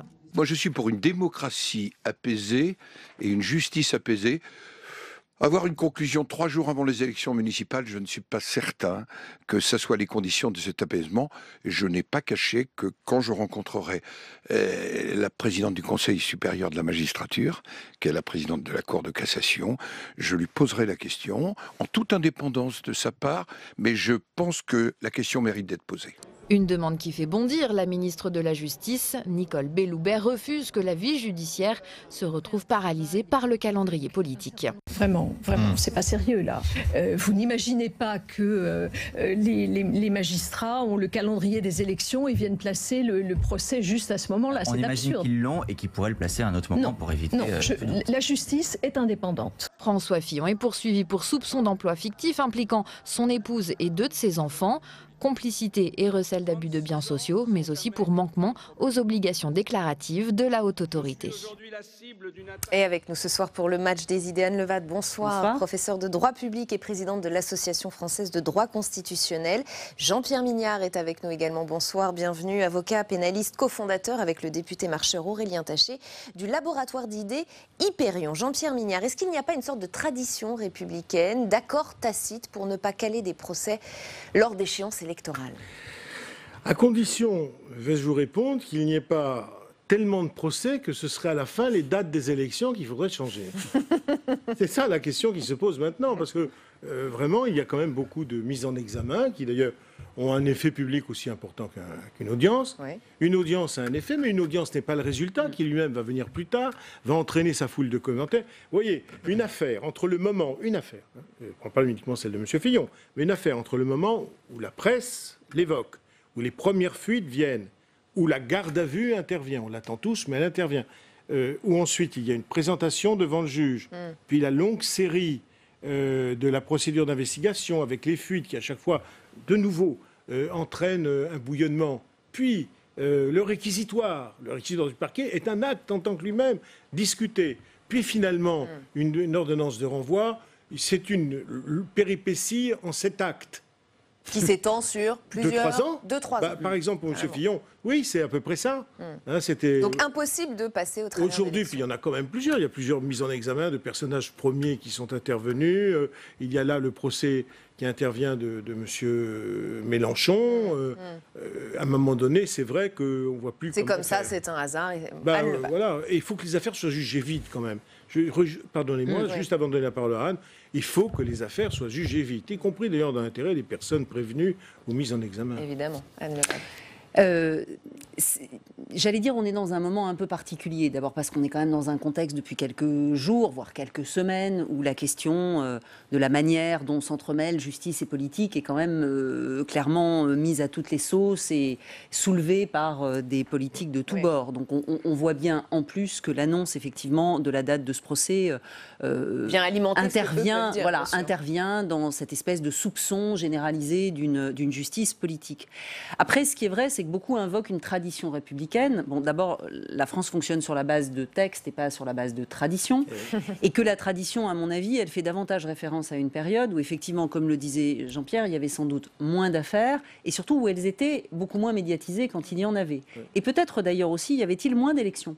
Parce que finalement, on a aussi des échéances électorales qui se sont multipliées. Par exemple, il y a des élections régionales qui n'existaient pas il y a 50 ans et qui se sont rapprochées parce que voilà, on a des mandats qui sont plus courts et que bien sûr, dans le cas particulier de l'affaire Fillon, ça déclenche, je crois légitimement de la part de la droite, une réaction, tout simplement parce que c'est une affaire qui a explosé dans les semaines qui ont précédé la présidentielle. Il y a un petit traumatisme. Et qu'ils ont le sentiment que ça leur réexplose au nez à quelques jours des municipales. Maintenant, la grande difficulté, c'est celle du temps de la justice. Parce que à la fois on voit bien que dans l'opinion certains disent mais comment ça se fait que ça mette aussi longtemps à être tranché cette histoire, puisque finalement c'était janvier 2017 et que ça fera effectivement plus de 3 ans avant que l'audience n'intervienne et évidemment au moment où le calendrier intervient on dit mais vraiment c'est scandaleux parce que ça se percute avec des élections. Moi je dirais 2 choses. Moi j'ai pas de soupçon de justice politique. Par ailleurs on sait que l'audiencement au tribunal est extrêmement complexe parce que ils ont un plan de charge qui est absolument phénoménal. Alors évidemment, ça tombe mal. Je pense que ça tombe mal et que c'est pas j'allais dire, une bonne chose, y compris pour les juges, à mon avis, de nourrir tout bêtement ce soupçon-là. Après, je ne pense pas que ce soit calculé. Après, je trouve que pour les municipales, si j'ose dire, c'est presque le moins mauvais scrutin pour que ça tombe. Parce que finalement, c'est aussi le scrutin le moins politisé. D'ailleurs, il n'est pas complètement exclu que certains maires ne portent pas totalement leur étiquette LR en bandoulière. Oui, ni LR ni PS, d'ailleurs. Voilà, pour se présenter au municipal. En réalité, celui qui va vraiment avoir un problème, mais très concrètement, c'est pas François Fillon ou Pénélope Fillon, c'est Marc Joulot. Parce que lui, à ma connaissance, en tant que maire de Sablé-sur-Sarthe, effectivement, va se retrouver au cœur de la tourmente, au milieu d'une campagne à laquelle il pouvait légitimement vouloir participer pour être renouvelé dans son mandat de maire. Tout de même, je voudrais qu'on se repose cette question d'une justice politisée. Vous n'y croyez pas, de magistrats politisés. Et après tout, est-ce que ce serait un problème si c'était vrai? Alors, pas pour l'ancien conseiller de Jean-Jacques Urvoas, Florent Vadillo, qu'on reçoit très régulièrement sur ce plateau, et qui était là hier et qui nous disait cela sur le plateau. Écoutez. Tout le monde semble en fait redécouvrir que les magistrats font de la politique. Oui. Et ça n'est pas en soi une mauvaise chose que des magistrats fassent de la politique. Alors, Jean-Pierre Mignard. Les magistrats sont des citoyens, les magistrats ont des engagements, les magistrats souscrivent par leur serment à un certain type d'ordre politique constitutionnel, les magistrats tous les jours doivent faire appliquer des traités internationaux, de la Convention européenne des droits de l'homme, l'abolition de l'esclavage, la défense du droit des femmes. Les magistrats sont au cœur d'un système juridique et politique dont ils sont les gardiens. Donc on peut le dire, ils font de la politique. Ils font de la politique. Je pense que les magistrats doivent absolument faire de la métapolitique. Je préfère ce terme à celui de politique, car ils n'ont pas à faire jouer des sentiments personnels ou passagers vis-à-vis de tel ou tel, mais qu'ils fassent de la métapolitique, qu'ils aient de la culture géopolitique, tant mieux. Mais pas dans les autres. La métapolitique, alors. Oui, tout dépend de ce qu'on met derrière la formule faire de la politique. Oui, là. Évidemment, et Jean-Pierre a raison, les juges sont les garants d'un certain système politique, exactement. Parce que système politique démocratique qui a généré des institutions et notamment des règles de droit. Maintenant, le vrai problème, même si on sait, et par exemple la Cour européenne des droits de l'homme le dit, que les magistrats ont le droit d'exprimer leurs opinions et qu'ils ont, par exemple, le droit évidemment de se syndiquer, donc de prendre des positions qui peuvent être à caractère politique. Le vrai problème, c'est le moment, et il y a une feuille de papier à cigarette entre les deux, si j'ose dire, c'est le moment où on doute de leur impartialité. Parce que le juge doit, dans sa fonction de juge, quoi qu'il en soit, être impartial, et même pour prolonger l'allusion à la Cour européenne des droits de l'homme, paraître impartial. Parce qu'aujourd'hui, la théorie des apparences est aussi importante que la réalité. C'est-à-dire qu'aucun soupçon ne doit être permis dans l'esprit de ceux qui sont jugés, ceux à l'égard desquels la justice est rendue, sur la totale impartialité du juge. Et donc, évidemment, si on dit les juges font de la politique, on voit bien tout de suite que le message est un peu brouillé. C'est-à-dire, est-ce qu'on a un juge de gauche, de droite, voilà. Qui va me faire payer ses convictions politiques. C'est ça la difficulté. Ce qui nous amène d'ailleurs à ce deuxième thème, c'est la convocation d'Éric Alt par la direction des services judiciaires après l'ouverture d'une enquête administrative. Information révélée par nos confrères du Monde. Alors, qui est Éric Alt? C'est un magistrat, premier vice-président adjoint au tribunal de grande instance de Paris, mais Éric Alt est aussi vice-président de l'association Anticorps qui lutte pour l'éthique en politique. C'est lui, Éric Alt. Alors c'est une double casquette et une convocation qui pose question. On va en parler dans un instant. Mais on va d'abord demander à Jean-Pierre Sueur ce qu'il en pense. Le sénateur socialiste est en salle des conférences avec Quentin Calmeil. Voilà, avec Jean-Pierre Sueur, le vice-président de la commission des lois du Sénat. Quelle est votre analyse de ce qu'on a pu lire sur cette procédure engagée contre Éric Alt, le vice-président d'Anticorps? Est-ce qu'il faut y voir une pression politique? J'espère que non. Parce que des associations comme Anticorps sont indispensables. Vous savez qu'il y a deux associations, Anticorps et Transparency International, qui ont le droit, l'agrément pour être partie civile dans des affaires relatives aux libertés publiques. C'est très important. Et laissons-les œuvrer en toute indépendance. Et de la même manière, j'insiste lourdement sur le fait que le parquet dans notre pays doit enfin être indépendant. Madame Belloubet dit qu'elle ne donne plus d'instructions. Très bien. Mais il ne faut pas non plus qu'il y ait de pression. Et donc, laissons les associations faire leur travail et faisons tout pour que le parquet soit indépendant. Pour que le parquet soit indépendant, que faut-il, Monsieur Calmet? Il faut tout simplement une réforme de la Constitution. Oui, et non, mais je suis précis. Elle n'est pas du tout en cours. Qui est dans les tuyaux, comment? Elle n'est pas du tout dans les tuyaux. Si vous voulez, il y a un blocage pour la réforme de la Constitution sur la question du nombre de parlementaires. Tout à fait. Ce n'est pas du tout la question fondamentale. Il y a des questions fondamentales autres, comme celle-là, l'indépendance du parquet, qu'il faut traiter. Et jusqu'à présent, on attend. Et vous savez que la France se fait condamner régulièrement par la Cour européenne des droits de l'homme, qui considère que notre parquet n'est pas indépendant. Jean-Pierre Sueur, cette enquête administrative, elle intervient au lendemain de la mise en examen de Richard Ferrand. Est-ce qu'aujourd'hui, la justice, elle peut travailler sereinement lorsque ce sont des personnes politiques qui sont mises en cause? Il faut que la justice travaille sereinement. Et dans l'affaire de M. Ferrand, je vous rappelle que l'affaire a été dépaysée. Comme les avocats de M. Ferrand ont dit que telle personne qui est vice-président de Anticor est par ailleurs magistrat et collègue de personnes qui sont également magistrats. Je réponds deux choses. Premièrement, la Cour européenne des droits de l'homme a dit que c'est pas parce que vous êtes confrère, collègue de quelqu'un que vous n'êtes pas partial, que vous n'êtes pas indépendant. Tout à fait. Sinon, je vais dire, voilà, vous êtes collègue de Monsieur X ou Madame Y qui est journaliste, donc vous n'êtes pas indépendant. Donc, ça ne tient pas. Et la Cour européenne des droits de l'homme le dit. Et deuxièmement, et c'est le plus important, cette affaire a été dépaysée. C'est-à-dire, quand bien même on peut discuter, cette question, ça a été dépaysé. Donc, ce sont 2 juges, ou 3 juges, je ne sais plus, de Lille, totalement indépendants, enfin, qui n'ayant aucun lien d'aucune sorte avec cette affaire, qui ont décidé de mettre en examen M. Ferrand. Merci Donc, beaucoup, à partir de là, je ne vois pas sur quel fondement on peut mettre en cause Anticor. Je réponds clairement. 1. Respectons le droit des associations à faire leur travail. 2. Respectons l'indépendance du parquet. Et 3. Respectons l'indépendance de la justice. Merci beaucoup, Jean-Pierre Sueur, pour cette analyse. Merci Quentin et merci à Jean-Pierre Sueur qui a semblé inspiré par cette affaire. Comme vous, Jean-Pierre Mignard, pour vous, ça pose question, cette convocation, cette double casquette. Qu'est-ce qui pose le plus question d'ailleurs? Ce qui pose le plus question, c'est le moment. Là voilà. aussi. C'est tout. Qu'est-ce que je peux vous dire? Tout à l'heure, les dates, c'était pas. Finalement, c'était un hasard, c'était pas important. Mais là... Ah non, mais là, c'est une enquête administrative. Ouais. Voilà. Bon, c'est vrai que c'est le moment. Moi, je considérais que c'était pas évident.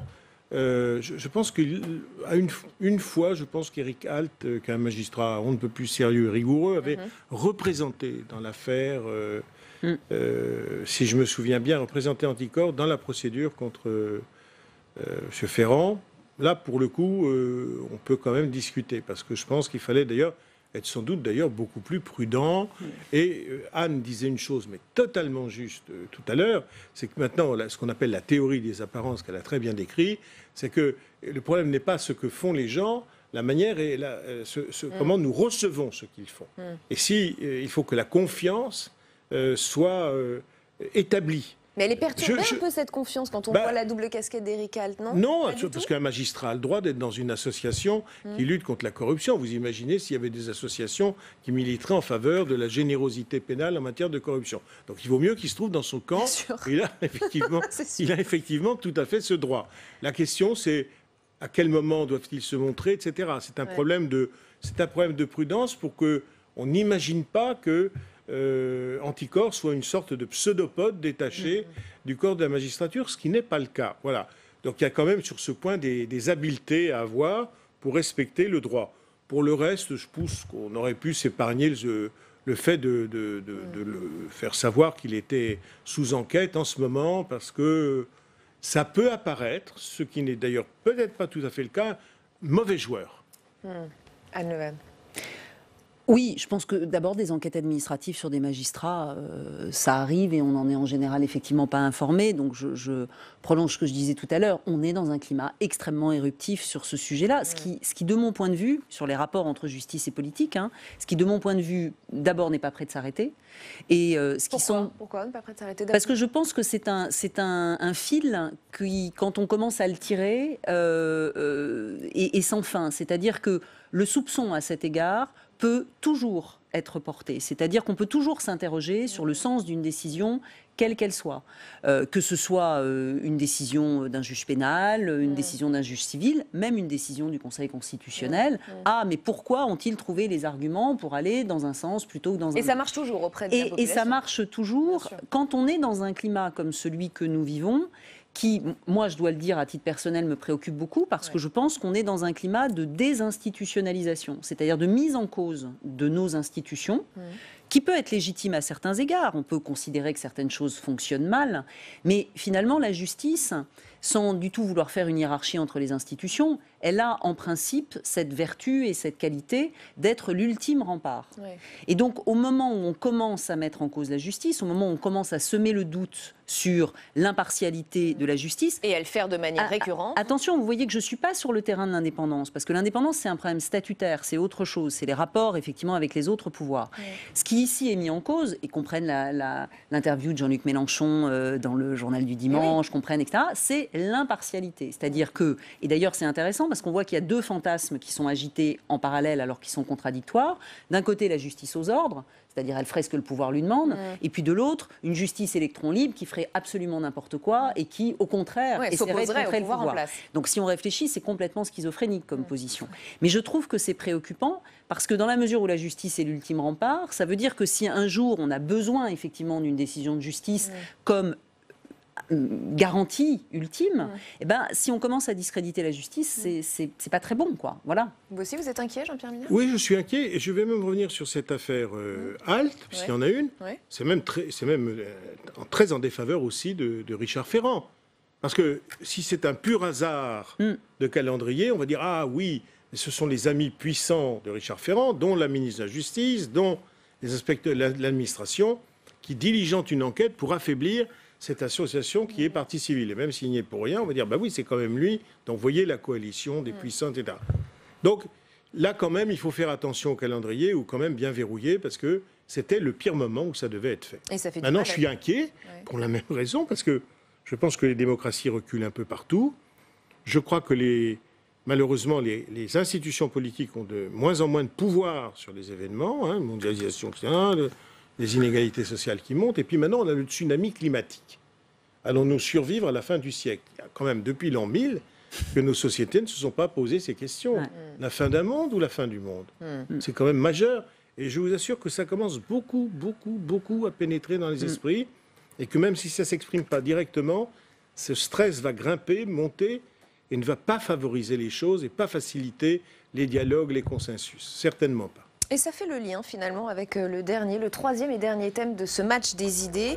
Les arrêtés anti-pesticides pris par plusieurs maires. Les élus disent vouloir aller plus vite et plus fort que l'État sur les questions environnementales. Ils disent défendre la santé de leurs administrés.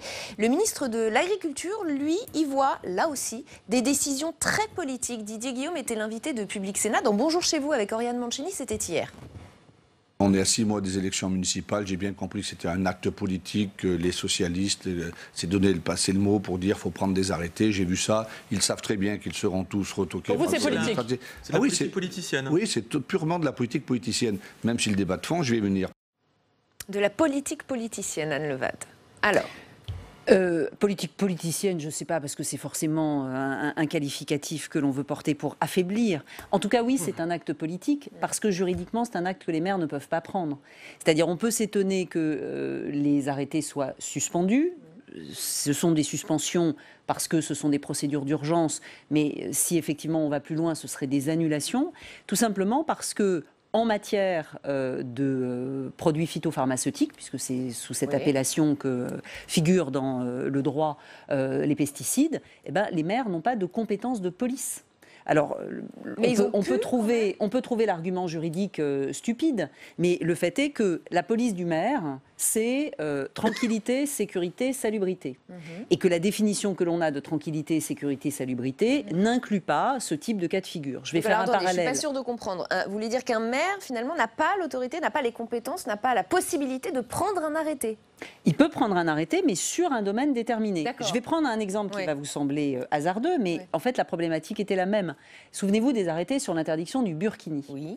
De très nombreux ont été annulés, la quasi-totalité à l'exception d'un, parce que dans l'hypothèse où l'arrêté n'avait pas été annulé, on avait considéré qu'il y avait effectivement un risque pour la sécurité au sens classique du terme, c'est-à-dire le même motif qui permet qu'un maire interdise la circulation à un endroit ou fasse intervenir les forces de l'ordre lorsqu'il a une police municipale, etc. Donc là, ça relevait des compétences du maire. Voilà, mais uniquement dans un cas, parce qu'en revanche, la question du port du burkini en tant que tel ne rentrait pas dans sa compétence en tant que telle. Et la question des produits phytopharmaceutiques, ça relève de ce qu'on appelle en droit une police spéciale, comme par exemple vous avez les visas cinématographiques qui sont une police spéciale. Est-ce qu'un film est autorisé ou interdit aux moins de 18 ans, etc. Ça, c'est de la police spéciale. Mais on ne peut pas inclure dans la sécurité les questions sanitaires. Et non, parce qu'il y a sinon tout y rentrerait. C'est ça la difficulté. Et donc, cette définition très juridique des choses conduit à ce que les juges, effectivement, n'aient pas d'autre choix en droit que de suspendre. Cela dit, derrière l'acte politique que le ministre qualifie de politique politicienne, il y a évidemment, peut-être dans la perspective des municipales, l'idée de démontrer à leurs administrés qu'ils font des choses et qu'ils ne sont pas indifférents à ce qui les préoccupe. Mais il y a aussi quand même, et de ce point de vue-là ça a marché, un côté lanceur d'alerte, puisqu'on a bien vu que l'exécutif avait indiqué qu'un débat allait être lancé, qu'ils allaient faire quelque chose. Voilà. Et donc, on voit bien que derrière ce geste politique, qui a beaucoup fait parler médiatiquement parlant, il y a aussi des effets. Donc l'affaire n'est pas totalement un raté sur le plan de la politique. Oui, mais en droit, en revanche, ces arrêtés sont condamnés d'avance. Et ça peut leur avoir suffi, oui. Non, j'applaudis à ce que vient de dire Anne. Ah, mais non, ça ne va pas suffire, vous allez devoir en dire plus. Je suis totalement d'accord. Je dis, c'est aussi comme ça qu'on fait avancer le droit, qu'on fait avancer une société. Dans un premier temps, l'arrêté est annulé, etc. Puis à la fin, etc. J'étais avocat de la commune de Plogoff, il y a très longtemps, lorsque un ancien EDF voulait installer une centrale sur là-bas, la Pointe du Raz. La population bretonne était... puis ce sont des combattants, les Bretons. La commune était vraiment mobilisée. Il y avait des centaines de gendarmes qui parcouraient la lande. Et donc, c'était annulé. Mais il disait pour des questions de sécurité et de santé. Et bien, finalement, ça a duré quand même très longtemps, cette affaire, avec des émeutes énormes à Quimper, où 7-8 000 personnes qui s'affrontaient, fonctionnaires de police. La France, on s'affronte toujours. Bon, c'est comme ça. Puis à la fin, François Mitterrand est venu, il a dit oui, en termes de santé et de sécurité, je crois que EDF doit revoir sa position, et plutôt en faveur de l'arrêté du maire, constamment annulé par les juridictions administratives. Oui, on est contre, mais vous voyez, d'ailleurs, le ministre en parle.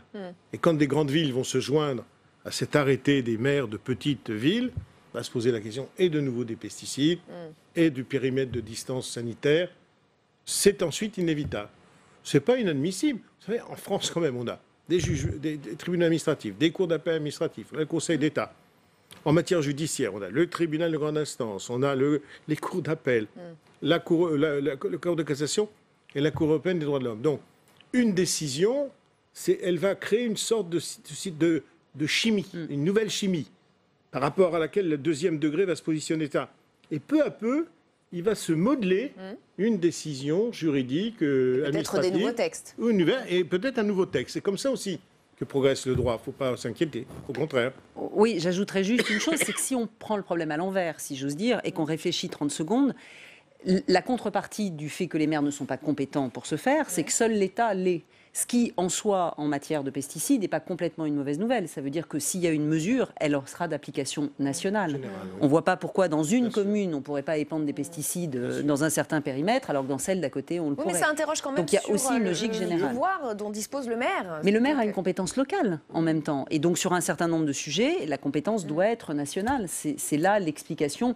Par exemple, si vous prenez un médicament, c'est aussi une police spécifique. On n'imagine pas qu'un maire dise « moi, j'interdis l'aspirine dans ma commune », alors que c'est autorisé ailleurs, ou etc. Vous voyez, il y a un problème de... Nous restons un État unitaire dans lequel la loi est générale. Après, on peut s'émouvoir de ce qu'il n'existe pas de texte, mais les maires n'ont pas à se substituer dans un cas comme celui-là. Mais en même temps, Anne, à ce que vous dites, c'est le maire avec lanceur d'alerte. Bien sûr. Ultra pertinent.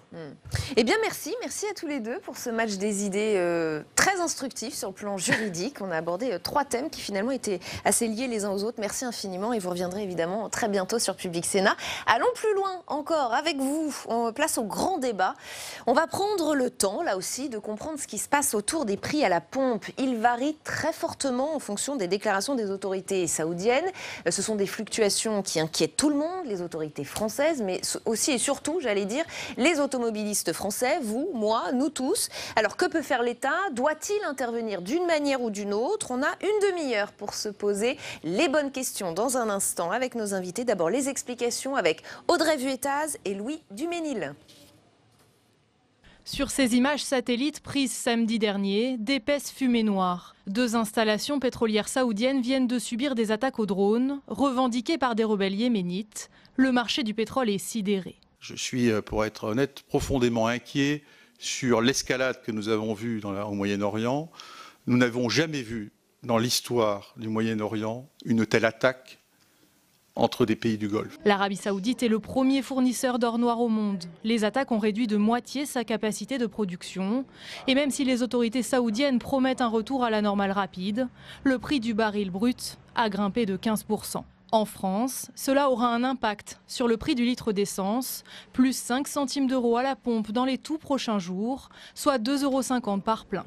Mais le gouvernement refuse de céder à la panique. Moi, je rappelle qu'on est au niveau du prix du pétrole de mai dernier et qu'en l'état, nous ne sommes pas dans une crise telle que nous l'avons connue en 2008 avec des prix qui touchaient ou qui avoisinaient les 150 $. Oui, mais voilà, plus 5 centimes par litre, cela fait réagir les automobilistes. La voiture, on ne peut pas s'en passer, donc une augmentation du carburant, c'est niette pour nous. 5 centimes, il faut conduire un peu plus prudemment et faire un peu plus d'économie, c'est tout. Vu la conjoncture, ça paraît normal, mais bon, en même temps, le gouvernement pourrait baisser un peu ses taxes. C'est aussi l'une des demandes du collectif Gilets jaunes citoyens. Une pétition a été lancée pour réclamer une intervention du gouvernement français et le gel immédiat des prix des carburants. Comme une sommation, le collectif rappelle que le mouvement est justement né à la suite de la hausse des prix de l'essence en 2018. Et avec nous pour le grand débat d'Allons plus loin ce soir, Myrtille Delamarche, bonjour, bienvenue. Bonjour. Vous êtes rédactrice en chef matières premières à l'Usine Nouvelle, bienvenue. Jean-Charles Collaroy, bienvenue à vous également. Vous êtes député La République En Marche de l'Isère et rapporteur de la loi Hulot sur l'interdiction des hydrocarbures d'ici à 2040. Mathieu Ozano, bienvenue. Directeur du think tank The Shift Project et auteur de ce livre, L'or noir, la grande histoire du pétrole, aux éditions La Découverte. Lorelai Limousin est également avec nous, bienvenue. Bonsoir. Vous êtes membre de l'ONG Réseau Action Climat et responsable des politiques transport et climat. Merci infiniment à tous les 4 d'avoir accepté notre invitation. Jean-Charles Collaroy, le PDG de Total, Patrick Pouyanné, nous dit qu'il a augmenté l'essence, pour l'instant d'1,5 centime, mais que ça pourrait aller jusqu'à 5 centimes de hausse. Est-ce que vous trouvez ça normal? Est-ce qu'il faut trouver cela normal quand on est automobiliste? Bon, d'abord, il faut rassurer les consommateurs, il n'y a pas de risque de pénurie, donc il ne faut pas qu'il y ait un affolement et que les gens se précipitent à la pompe. Deuxièmement, il faut être vigilant, parce que c'est vrai qu'on a une tendance baissière depuis plusieurs mois sur le cours des carburants, mais c'est vrai que cette baisse est progressive. Et c'est pas parce qu'il y a eu un incident qu'il faut tout d'un coup que ces coûts soient répercutés de façon trop rapide. Donc c'est le ministre de l'Industrie et puis le secrétaire d'État au transport, Jean-Baptiste Djebbari, l'ont rappelé. Ils vont recevoir les producteurs, le réseau des fournisseurs. Pour leur dire surtout, ne montez pas trop vos prix. Pour bien vérifier que la répercussion de la hausse se fera de façon progressive. Parce que mais elle se fera. Le PDG Total nous dit que ça peut aller jusqu'à 5 centimes de hausse. Oui, mais progressivement, pas de façon trop rapide. Je suis pas sûr que ça rassure nos téléspectateurs. Même si elle se fait progressivement, elle se fera. Oui, mais il est normal que lorsqu'il y a des tensions, les cours mondiaux augmentent, donc il peut y avoir une répercussion progressive, mais il ne doit pas y avoir un affolement qui conduit à une répercussion trop grande, qui serait finalement juste liée à un effet psychologique et non pas à un effet mécanique d'une répercussion des cours qui doit prendre du temps, comme la baisse prend du temps. Alors moi, je crois que c'est ce mécanisme qu'on a tous besoin de comprendre. Peut-être, Mathieu Ozano, vous pouvez nous l'expliquer. Pourquoi, dès qu'il y a des tensions, effectivement, alors qu'il existe des réserves, des stocks, les prix augmentent tout de suite? Parce que les prix sont négociés seconde par seconde tout au long de la semaine. Le prix de l'essence, il faut peut-être le rappeler, un litre d'essence, c'est 2 tiers de taxes et 1 tiers de la matière première, ce qu'on appelle le pétrole brut, et son raffinage. Et dès que le pétrole brut, son prix fluctue plus ou moins violemment, ça se répercute, amorti par le prix des taxes, sur le prix à la pompe. C'est inévitable, c'est un mécanisme économique sur la partie de la matière première première du prix du brut, ça n'est que le prix à la pompe reflète l'évolution des cours mondiaux. Après, il y a des marges il y a des marges de manœuvre de la part des pétroliers sur précisément leur marge de raffinage. Ils peuvent plus ou moins répercuter la hausse, mais s'il y a une hausse, de toute façon, elle se retrouve dans les prix à la pompe. Simplement, voilà, ça ne concerne que un tiers, disons, du prix du litre d'essence, puisque le reste, ce sont des taxes. Myrtille Delamarche, vous confirmez, c'est un mécanisme, voilà, c'est comme ça que ça fonctionne. L'automobiliste doit comprendre que le prix va forcément augmenter. Il y a cet incident. Et puis, pour ce qui est de la base de la matière première, il n'y a pas le choix. Non, effectivement, ça fonctionne comme ça, sachant qu'en plus, les marges de raffinage sont pas très élevées actuellement et que les marges de distribution le sont encore moins. Plusieurs distributeurs ont témoigné là qui gagnaient de l'ordre de 1 à quelques centimes sur le litre, et que du coup, leur possibilité d'amortir ces fluctuations-là est très très faible. Lorelai Limousin, que vous inspire cette montée des prix et cette augmentation et cette crise pétrolière? Je crois qu'encore une fois, les variations du prix du pétrole et donc des énergies fossiles met en exergue notre dépendance aux énergies fossiles dans notre modèle de consommation, dans le modèle de production, et que cette dépendance, elle implique une vulnérabilité, notamment des automobilistes, notamment d'une grande partie de la population, parce qu'on a un système de transport et de mobilité qui est encore largement basé sur la voiture, le véhicule individuel, d'où la nécessité d'accélérer la transition énergétique pour sortir des énergies fossiles. Pour vous, c'est ça qui illustre cette crise, cet incident? Oui, c'est que si on accélérait la transition énergétique et donc les politiques et les mesures de lutte contre les dérèglements climatiques, eh bien on serait bien plus résilient, bien moins exposé à ces variations du prix du pétrole. Et ça doit être une raison de plus de justement accélérer cette transition. Mathieu Ozanne. Je souscris absolument à ce qui vient d'être dit. Simplement, dans le contexte, il faut préciser qu'on n'est pas dans un cas de choc pétrolier. On a une hausse qui a été brutale lundi suite à l'attaque des sites de production. Voilà. Depuis, les choses se sont quand même largement calmées. Pardonnez-moi, qu'est-ce qu'on appelle exactement leur choc pétrolier, juste pour noter? Choc pétrolier, il y en a eu 3 si on compte 2008, il y en a eu 2 dans les années 70, 73 et 79. La première, c'était la guerre du Yom Kippour, et la seconde, c'était la révolution iranienne. Donc on parle de crises politiques massives qui ont duré dans le temps et qui ont eu un impact durable sur les cours du baril. Là, ce qui se passe, c'est qu'on a eu une attaque dans une région qui est chauffée à blanc, les tensions sont extrêmes, mais il se trouve que l'escalade n'a pas pris, elle peut prendre. Mais l'escalade n'a pas pris pour une raison qui est toute simple, c'est que les Américains, qui sont les alliés des Saoudiens, n'ont pas emboîté le pas et Donald Trump, à 1 an des élections présidentielles, semble préférer ne pas courir le risque précisément d'un choc pétrolier. Donc il y a une certaine accalmie. Elle peut être provisoire, ça va dépendre beaucoup de la réaction des Saoudiens, mais il faut dire aux téléspectateurs qu'on n'est pas, on est loin, on a eu une poussée très virulente de fièvre sur les marchés pétroliers, mais qui a tendance à s'assagir depuis lundi. Donc un discours plutôt rassurant. Myrtille Delamarche. Oui, je suis tout à fait d'accord. Il faut quand même noter que certes, les cours ont bondi de 15%, mais là, ils sont quand même déjà nettement redescendus. Donc il n'y a pas eu une escalade absolue. Par ailleurs, outre les Américains, l'Arabie Saoudite n'est pas non plus là va-t-en-guerre. Il ne faut pas oublier que c'est un pays qui est en train de préparer une entrée en bourse de sa compagnie pétrolière Aramco, qu'ils ont déjà déclaré qu'ils souhaitaient maintenir le calendrier prévu, que cette entrée en bourse a vocation à financer la diversification de l'économie du pays, qu'elle est extrêmement importante pour eux, et que se retrouver demain en guerre, c'est mettre en péril ce plan-là. Ce qu'on peut observer d'un mot, c'est que c'est l'absolu... pour les observateurs du jeu géostratégique, il y a quand même, si effectivement, et ce qui est très vraisemblable, les Iraniens sont derrière cette attaque, donc les alliés des rebelles houthis yéménites, il y a probablement un coup magnifique qui a été joué par les Iraniens, qui ont misé sur le fait qu'on savait que Trump n'irait probablement pas en guerre. Il vient d'éjecter son principal faucon, John Bolton. On sait qu'il redoute une hausse des cours du baril. On a des attaques qui manifestement ont un impact relativement limité, parce que en fait, ces installations, elles servent essentiellement à pré-purifier le brut, et en fait, les Saoudiens peuvent vendre ce brut quand même sans cette purification. Ce ne sont pas des installations Ce sont des installations très importantes, mais pas vraiment... stratégiques. Si, stratégique, si. Mais pas vital au point que la production saoudienne serait définitivement handicapée. Donc si on est cynique, on pourrait parler d'un coup de maître, quoi. Oui, c'est ça, c'est un peu Kasparov contre Rantanplan.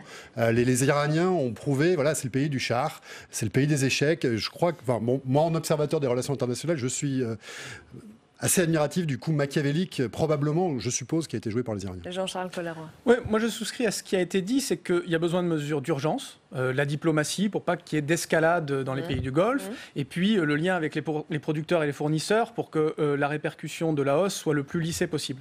Puis ensuite, il y a besoin de mesures structurelles. Et c'est vrai que la France doit continuer à faire beaucoup pour diminuer la dépendance aux énergies fossiles. Nous le faisons déjà, hein, quand on rénove massivement les bâtiments, on peut faire mieux, mais quand on ferme nos centrales à charbon, quand on fait la loi hydrocarbures, voilà, nous faisons déjà beaucoup dans notre politique et nous devons continuer. Donc des mesures structurelles fortes et puis des mesures d'accompagnement de nos concitoyens. Parce que c'est vrai que quand les cours du pétrole augmentent, mécaniquement, les prix du gaz, l'électricité augmentent. Et donc du coup, par exemple, le chèque énergie, chaque année, on a passé de 4 millions à 6 millions de Français qui en bénéficient, 120 € à 200 € en moyenne. Et bien là, on accompagne les plus modestes. Et puis ensuite, des mesures incitatives. Voilà, les primes à la conversion des véhicules, les primes à la conversion des chaudières au fioul. Aujourd'hui, nous essayons en 10 ans d'éradiquer toutes les chaudières au fioul avec des plans à 1 € pour les Français. Eh bien voilà, toutes ces mesures, c'est fait pour sortir de la dépendance aux énergies carbonées, pétrole, gaz. Alors vous faites bien de parler de mesures structurelles ou de mesures d'accompagnement. Que doit faire l'État? Que peut-il faire? Doit-il par exemple remettre en place une taxe flottante? Figurez-vous que Gérald Darmanin a répondu à cette question dans une interview aux Parisiens ce matin et voilà ce qu'il nous dit. Renoncer à la taxe carbone, ce que nous avons fait, c'est sans doute beaucoup plus efficace qu'une TIPP flottante. Quand elle avait existé, elle n'avait pas vraiment donné satisfaction. Fin de citation de ce texte que vous voyez à l'écran. Et il n'est évidemment pas question d'augmenter la taxe carbone l'année prochaine. Ça, c'est Sibeth Ndiaye qui l'a assuré tout à l'heure en compte-rendu du Conseil des ministres. Le gouvernement a annulé toute hausse de la taxe carbone dans le cadre de son budget en 2019 et ce sera à nouveau le cas en 2020. Donc nous n'envisageons pas de hausse de la taxe carbone. Voilà, Jean-Charles Collaroy, là c'est on tremble un peu, on a peur de la crise des Gilets jaunes, on rassure, c'est ça aussi les mesures d'accompagnement? Non, je crois qu'on est cohérent, on a décidé de ne pas augmenter la taxe carbone ou de geler la trajectoire et nous restons fidèles à cette politique, même si ça peut être rediscuté parce que à terme, et ça sera un des objets de la Convention citoyenne sur le climat, le fait de taxer les activités polluantes et de diminuer les impôts sur le travail en particulier, c'est ce que nous faisons en parallèle. Parce que vous posiez la question, est-ce qu'il ne faudrait pas diminuer les taxes sur l'essence? Mais nous avons décidé de les stabiliser, et le prix de l'essence d'ailleurs a diminué avec les cours. Mais par ailleurs, nous baissons massivement l'impôt sur le revenu, nous supprimons la taxe d'habitation, nous baissons les charges sur les salaires, et le pouvoir d'achat augmente. Donc nous répondons plutôt par la baisse des taxes sur le pouvoir d'achat, et des taxes sur les énergies, certes, qui peuvent être hautes, mais qui aussi doivent être plus transparentes pour financer la transition énergétique, l'investissement dans les énergies nouvelles. Alors là, oui, je voulais revenir sur les mesures structurantes, parce qu'en effet, on a besoin de mesures structurantes et immédiates à court terme, parce qu'on voit aujourd'hui que les émissions de gaz à effet de serre ont certes diminué en 2018, mais à un rythme beaucoup trop lent. C'est ce qu'on révèle aujourd'hui avec l'Observatoire Climat-Énergie, c'est que la France dépasse ses budgets carbone de plus de 4% encore en 2018. Pourquoi? Parce qu'il y a du retard. Il y a trop de consommation d'énergie fossile à la fois dans le bâtiment et dans les transports. Et donc on attendait le gouvernement et les parlementaires notamment sur des mesures structurantes dans ces deux secteurs. Sur le bâtiment, l'obligation de rénover les passoires énergétiques, donc ces logements qui sont très mal isolés et qui exposent les Français à de la précarité énergétique, elle a été repoussée à plus tard. Donc il n'y a toujours pas d'obligation pour rénover les logements. Et dans le secteur des transports, donc on parle de la nécessité de sortir des énergies fossiles. Or, l'interdiction des ventes de véhicules neufs qui roulent aux énergies fossiles, comme les véhicules essence et diesel, a été repoussée à 2040. Oui, on l'a mis dans la loi. Ce qui signifie qu'en 2050, il y aura encore, même après 2050, alors qu'on est censé atteindre la neutralité carbone en France, c'est un engagement du plan climat, c'est un engagement inscrit dans la loi, il y aura encore des véhicules qui consomment des énergies fossiles, qui rouleront et qui émettront des gaz à effet de serre. Donc c'est incohérent. Et ça montre qu'il y a un écart entre quand même les discours sur la neutralité carbone, la sortie des énergies fossiles et les mesures qui sont prises. Et donc, ce qui est incohérent, c'est de se donner des objectifs qu'on ne peut pas atteindre. C'est-à-dire se mettre des dates, je prends l'exemple du nucléaire, 2025, et puis vous laissez aux successeurs le fait de gérer les renoncements, et on a été obligé de repousser à 2035. Donc nous, on préfère prendre des objectifs qui sont crédibles. Aujourd'hui, on mettrait une interdiction des véhicules thermiques à 2025 ou 2030. Eh bien, ça serait mentir aux Français ou se donner un objectif qui n'est pas atteignable. Nous préférons donner une trajectoire crédible, 2040, mettre la pression, discuter avec les industriels, mettre les infrastructures de recharge aussi qui permettent de passer à l'électrique, de passer à l'hydrogène, de passer au gaz vert. Mais je vous rejoins, il faut aller plus vite, par exemple, sur la rénovation des bâtiments. Mais les obligations liées à des interdictions, c'est aussi sortir tout un nombre de logements du parc de location, par exemple, et c'est aussi de la tension sur les logements. Donc bien sûr que nous menons une politique de compromis, on est en responsabilité, c'est parfois compliqué. Mais c'est un équilibre à trouver. Des associations et des ONG nous aiguillonnent, nous demandent d'aller plus vite, mais quand on est aux responsabilités, on fait la synthèse de beaucoup d'injonctions, et c'est aussi ça, un discours de vérité. Pour résumer quand même, sans fiscalité, parce qu'il y a un renoncement sur la fiscalité carbone, sans réglementation contraignante et seulement avec des incitations qui sont de l'ordre du facultatif, juste on va vers un monde à plus 7 degrés. C'est ce qu'ont publié des chercheurs hier, des scientifiques. Mais on n'est pas sans fiscalité, on est déjà une fiscalité très haute en France. Pour tenir les engagements de l'accord de Paris, limiter la hausse des températures à 2 degrés et 1,5 degré autant que possible, il faut démultiplier les efforts et les mesures réglementaires, fiscales, au-delà des incitations qui ne suffisent pas vraiment à renverser la vapeur, et on le voit depuis des années parce qu'on dépasse les budgets carbone. Alors Mathieu Ozano puis Myrtille Delamarre. Ce qui est nouveau, c'est qu'il y a un consensus sur le diagnostic. On sait qu'il faut sortir des énergies fossiles. Maintenant, il faut discuter sérieusement de la thérapie. Et du point de vue de la thérapie, on confond les instruments avec le plan. Il nous manque un plan qui soit une conversation démocratique qui puisse aboutir à un plan complet. Là aujourd'hui, on parle de fiscalité, on parle d'incitation. Ce ne sont que des instruments au service d'une stratégie qui n'est pas réellement nommée, qui n'est pas articulée, qui n'a pas été articulée. Du court terme. Du court terme, je ne sais pas. Déjà, moi, ça fait 20 ans que je m'intéresse à ces questions de climat et de transition énergétique. Je constate qu'enfin, on n'a plus besoin de dire il y a un problème. Ok, la nation est d'accord, on l'a inscrit dans la loi. Maintenant, il faut une conversation démocratique complète, secteur par secteur, pour se donner les moyens. C'est bien de donner des objectifs, de mettre des chiffres dans la loi, mais la loi, la parole légale ne se substitue pas à une stratégie cohérente. Aujourd'hui, on a des instruments, on n'a pas le plan de montage. Enfin, on fait des choses, quand même, concrètement. On n'a pas un plan de montage. Quand on ferme les centrales à charbon, les 4 dernières, vous savez, il faut aller sur le terrain, convaincre les salariés, trouver des plans de reconversion. Tout le monde le passe en pertes et profits. C'est non négligeable de faire ça. Pas du tout. Quand on fait des plans sur le covoiturage, on fait des choses. Bien sûr. Aujourd'hui, on parle de la sortie, on parle du pétrole. On est d'accord ? Vous prenez des initiatives sur le fuel qu'au Shift Project on a encouragé, on a poussé autant qu'on a pu. Ce n'est qu'une partie du problème. Si on regarde sur la politique de mobilité, pardon, mais je vais être un peu méchant, mais ce qu'il y a dans la programmation pluriannuelle de l'énergie, c'est de l'ordre du village Potemkin. Ce sont des injonctions, c'est une wishful list, c'est une liste de bonnes intentions.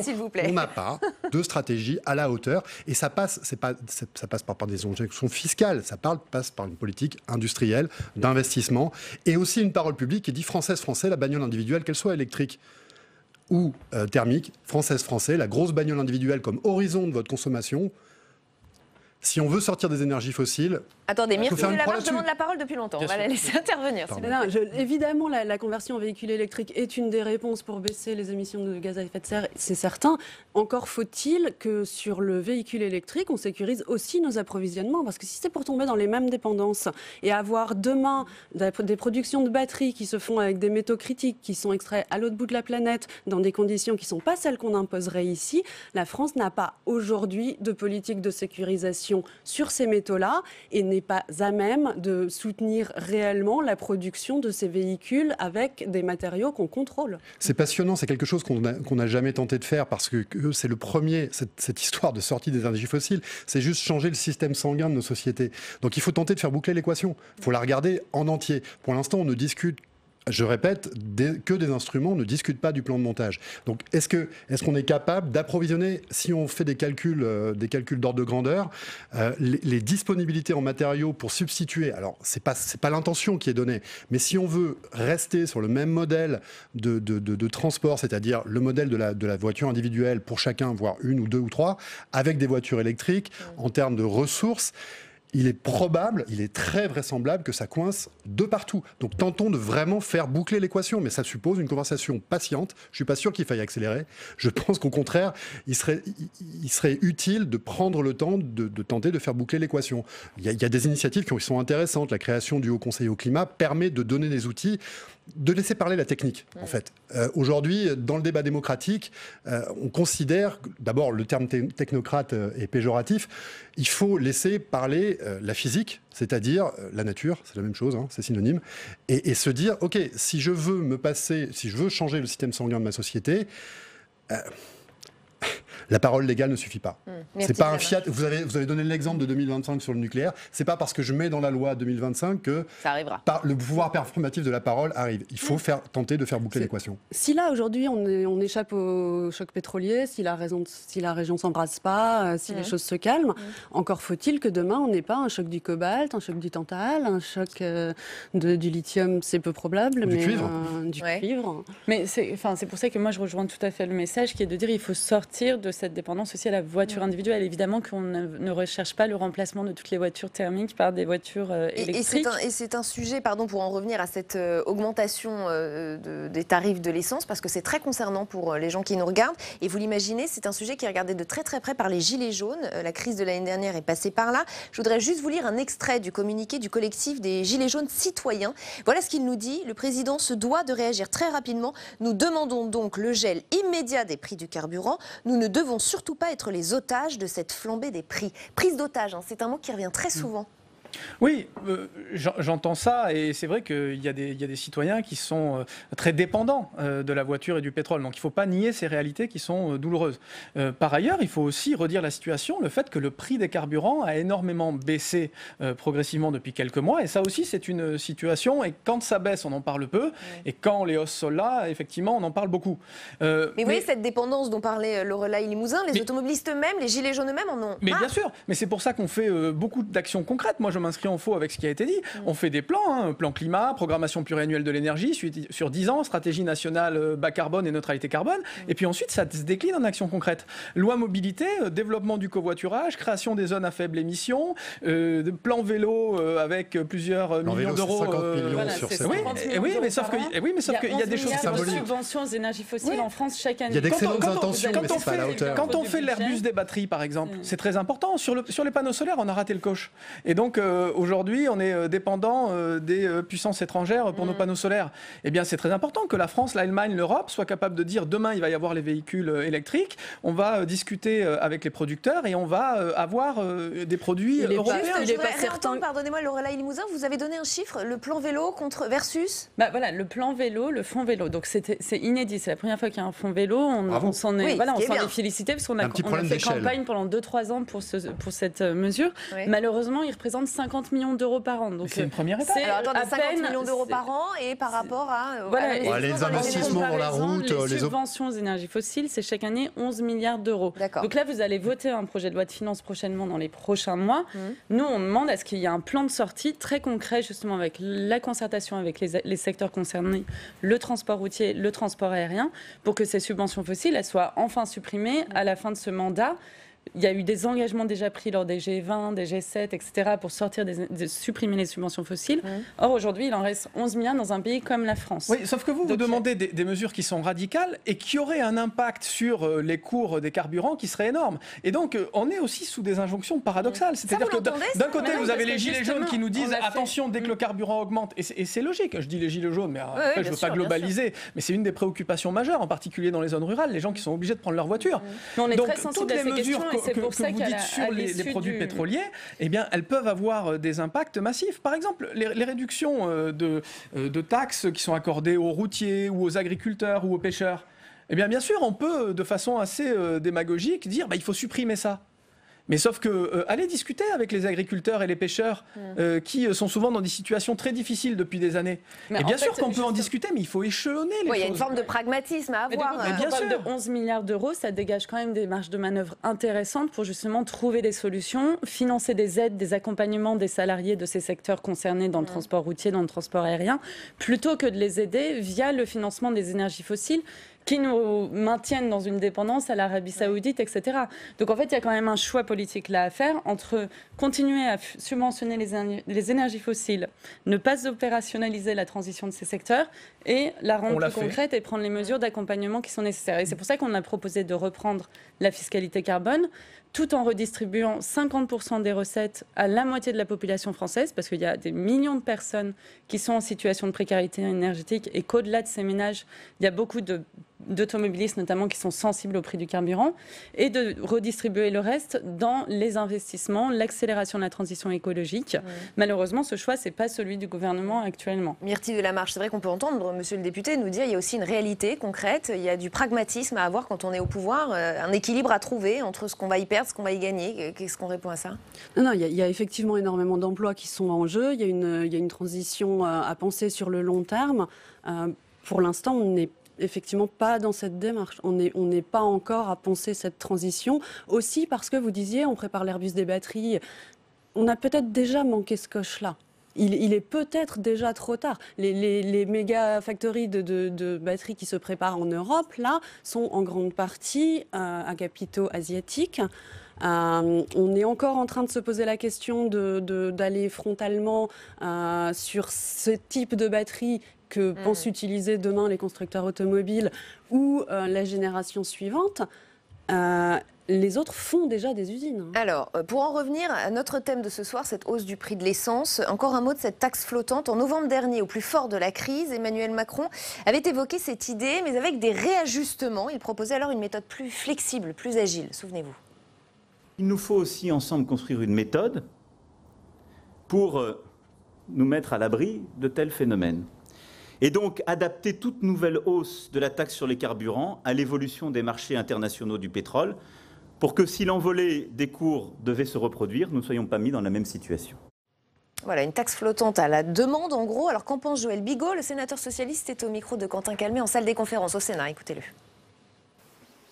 Oui, avec Joël Bigot, on va parler de la TICPE flottante, puisque en octobre 2018, vous avez déposé cette proposition de loi pour réinstaurer cette TICPE flottante sur le modèle de la TIPP des années 2000. Selon vous, c'est toujours d'actualité? Ça peut être une bonne solution à la crise du carburant en ce moment? Écoutez, moi je pense que ça peut être une très bonne solution. En tout cas, c'est un outil qui me paraît tout à fait adapté dans une période dans laquelle nous connaissons à l'heure actuelle une augmentation des prix à la pompe. À la pompe. Comment ça marche? À la pompe. La TICPE flottante. Donc la TICPE flottante, c'est un mécanisme qui permet de réguler l'augmentation du prix de l'essence. Vous savez que le prix de l'essence que vous achetez est calculé en fonction du prix du pétrole brut, du prix du raffinage, et puis une TICPE qui permet de... Et puis la TVA. C'est très important, la TVA compte pour 57% dans le prix du litre de pétrole. Et donc la TICPE flottante permet d'amortir cette augmentation des prix à la pompe. Avec la TIPP, on avait vu qu'il y avait une latence pour que cette variation se fasse correctement lorsque les prix changeaient. Comment est-ce que ce mécanisme que vous proposiez en 2018, en octobre 2018, il était plus fluide? Il est plus réactif dans la mesure où il s'ajuste au prix à la pompe. C'est-à-dire que très rapidement, dès qu'il y a une envolée des prix, l'État a la main sur la fixation des prix à la pompe et donc on peut très rapidement fixer un prix plafond qui permet, et c'est un outil de régulation, c'est aussi un outil de justice sociale, je dirais, parce que ça permet d'amortir la hausse dont on sait qu'elle peut être parfois lourde de conséquences. Ce matin, dans Le Parisien, M. Darmanin parle de cette idée de TICPE flottante comme étant une mauvaise idée qu'il rejette. Est-ce que vous lui dites qu'il faut revenir à cette idée? Écoutez, faute de propositions meilleures, je trouve que celle-ci a fait ses preuves. Elle a été expérimentée en 2001. Elle a permis de contenir à l'époque les prix à la pompe. Et puis M. Darmanin devrait être un petit peu modeste. Quand on voit ce qui s'est passé l'an passé, cet hiver, avec l'augmentation des prix des produits pétroliers et de voir ce que ça a généré, je crois qu'il faut étudier toutes les propositions plutôt que de les balayer d'un revers de main. Merci beaucoup, Joël Bigot, pour cette explication sur cette TICPE flottante. Et l'avertissement est lancé, je vous laisserai répondre évidemment dans un instant. Peut-être Mathieu Ozanno, une réaction à ce qui vient d'être dit? On continue. C'est un peu l'illustration de ce que je disais tout à l'heure. On débat d'outils, on cherche classiquement en politique un compromis entre des gens qui sont d'accord sur pas grand-chose, alors que ça ne se substitue pas à une stratégie. C'est très compliqué de sortir du pétrole. Il faut une conversation démocratique approfondie, tenant compte des enjeux techniques et traçant une route réaliste, au lieu de chercher simplement... aménager Pierre, Paul, Jacques, ça fait pas une stratégie. Mettre des pansements ? Oui, mettre des rustines. Je pense qu'on est loin de la profondeur de la conversation nécessaire. Jean-Charles Colleroi. Oui, là, moi, je trouve qu'on est dans la politique politicienne. Ils flattent un peu les électeurs dans le sens du poil. C'est dommage, surtout que quand ils ont été aux responsabilités, je crois qu'ils ne l'ont pas mis en place, ou ils ont reculé assez rapidement. Moi, ce que je veux dire, c'est que les impôts, on les baisse sur le travail, on supprime la taxe d'habitation, et c'est le choix que nous avons fait. Sur les énergies, le président l'a dit, on stoppe la trajectoire d'augmentation qu'on avait décidée. Et la Convention citoyenne, le Haut Conseil pour le climat nous aidera à objectiver les faits scientifiquement, vous l'avez dit, c'est très important. Convention citoyenne, ça sera une des questions qui sera posée. Comment, si on doit retrouver une trajectoire de hausse des activités polluantes, les émissions de carbone en sont une, avoir l'acceptation sociale qui permet ça. Ça peut être de l'affectation de cette fiscalité, vous l'avez dit, à une part au public les plus modestes, une part à la transition. Voilà. Mais la Convention citoyenne, les 150 citoyens, nous permettra peut-être d'y voir plus clair. C'est ce que j'espère. Un mot de conclusion, Lorelai et Myrtille. Oui, sans attendre les conclusions de la Convention citoyenne, il y a déjà des messages très clairs qui sont envoyés par les citoyens qui se mobilisent de plus en plus nombreux. Et encore ce week-end, on verra des centaines de milliers de personnes se mobiliser dans le cadre des grèves pour le climat et des mobilisations. Donc pour nous, ça fait déjà longtemps qu'on discute. Et donc, vous demandez autre chose que des rustines et des mesurettes. Et sur la fiscalité, il y a un énorme problème qui est très peu souligné. Cette TICPE, elle n'est pas du tout assumée par les secteurs les plus polluants comme l'aérien ou le transport routier de marchandises n'y sont pas assujettis comme les citoyens. Et il y avait une demande très claire au début de l'année au sein du mouvement des Gilets jaunes, mais qui n'est pas nouvelle, mais une demande de justice fiscale. Donc cette transition, elle doit être juste. Il y a effectivement un nouveau rapport là qui prône une extension de cette taxe carbone à des secteurs qui jusque-là n'étaient pas touchés, qu'effectivement un sous-organe de la Cour des comptes. Le problème des taxes flottantes, vu du point de vue de l'industrie, c'est qu'ils ont longtemps dénoncé une usine à gaz, qu'elle est compliquée à mettre en place au quotidien, et qu'effectivement, il faudrait sans doute aller vers quelque chose de plus applicable. Et plus de profondeur, comme l'a dit Mathieu Ozanno tout à l'heure. Merci infiniment, tous les quatre d'avoir participé à ce grand débat. J'espère que vous avez pu vous faire une idée, que vous avez eu assez de temps pour échanger. C'est jamais assez, mais enfin, on fait notre maximum. Merci infiniment. Demain, 7h30, vous retrouvez Oriane Mancini dans Bonjour chez vous. L'invité politique sera Pierre-Yves Bournazel, député Agir et candidat à la mairie de Paris. Très bonne soirée sur Public Sénat.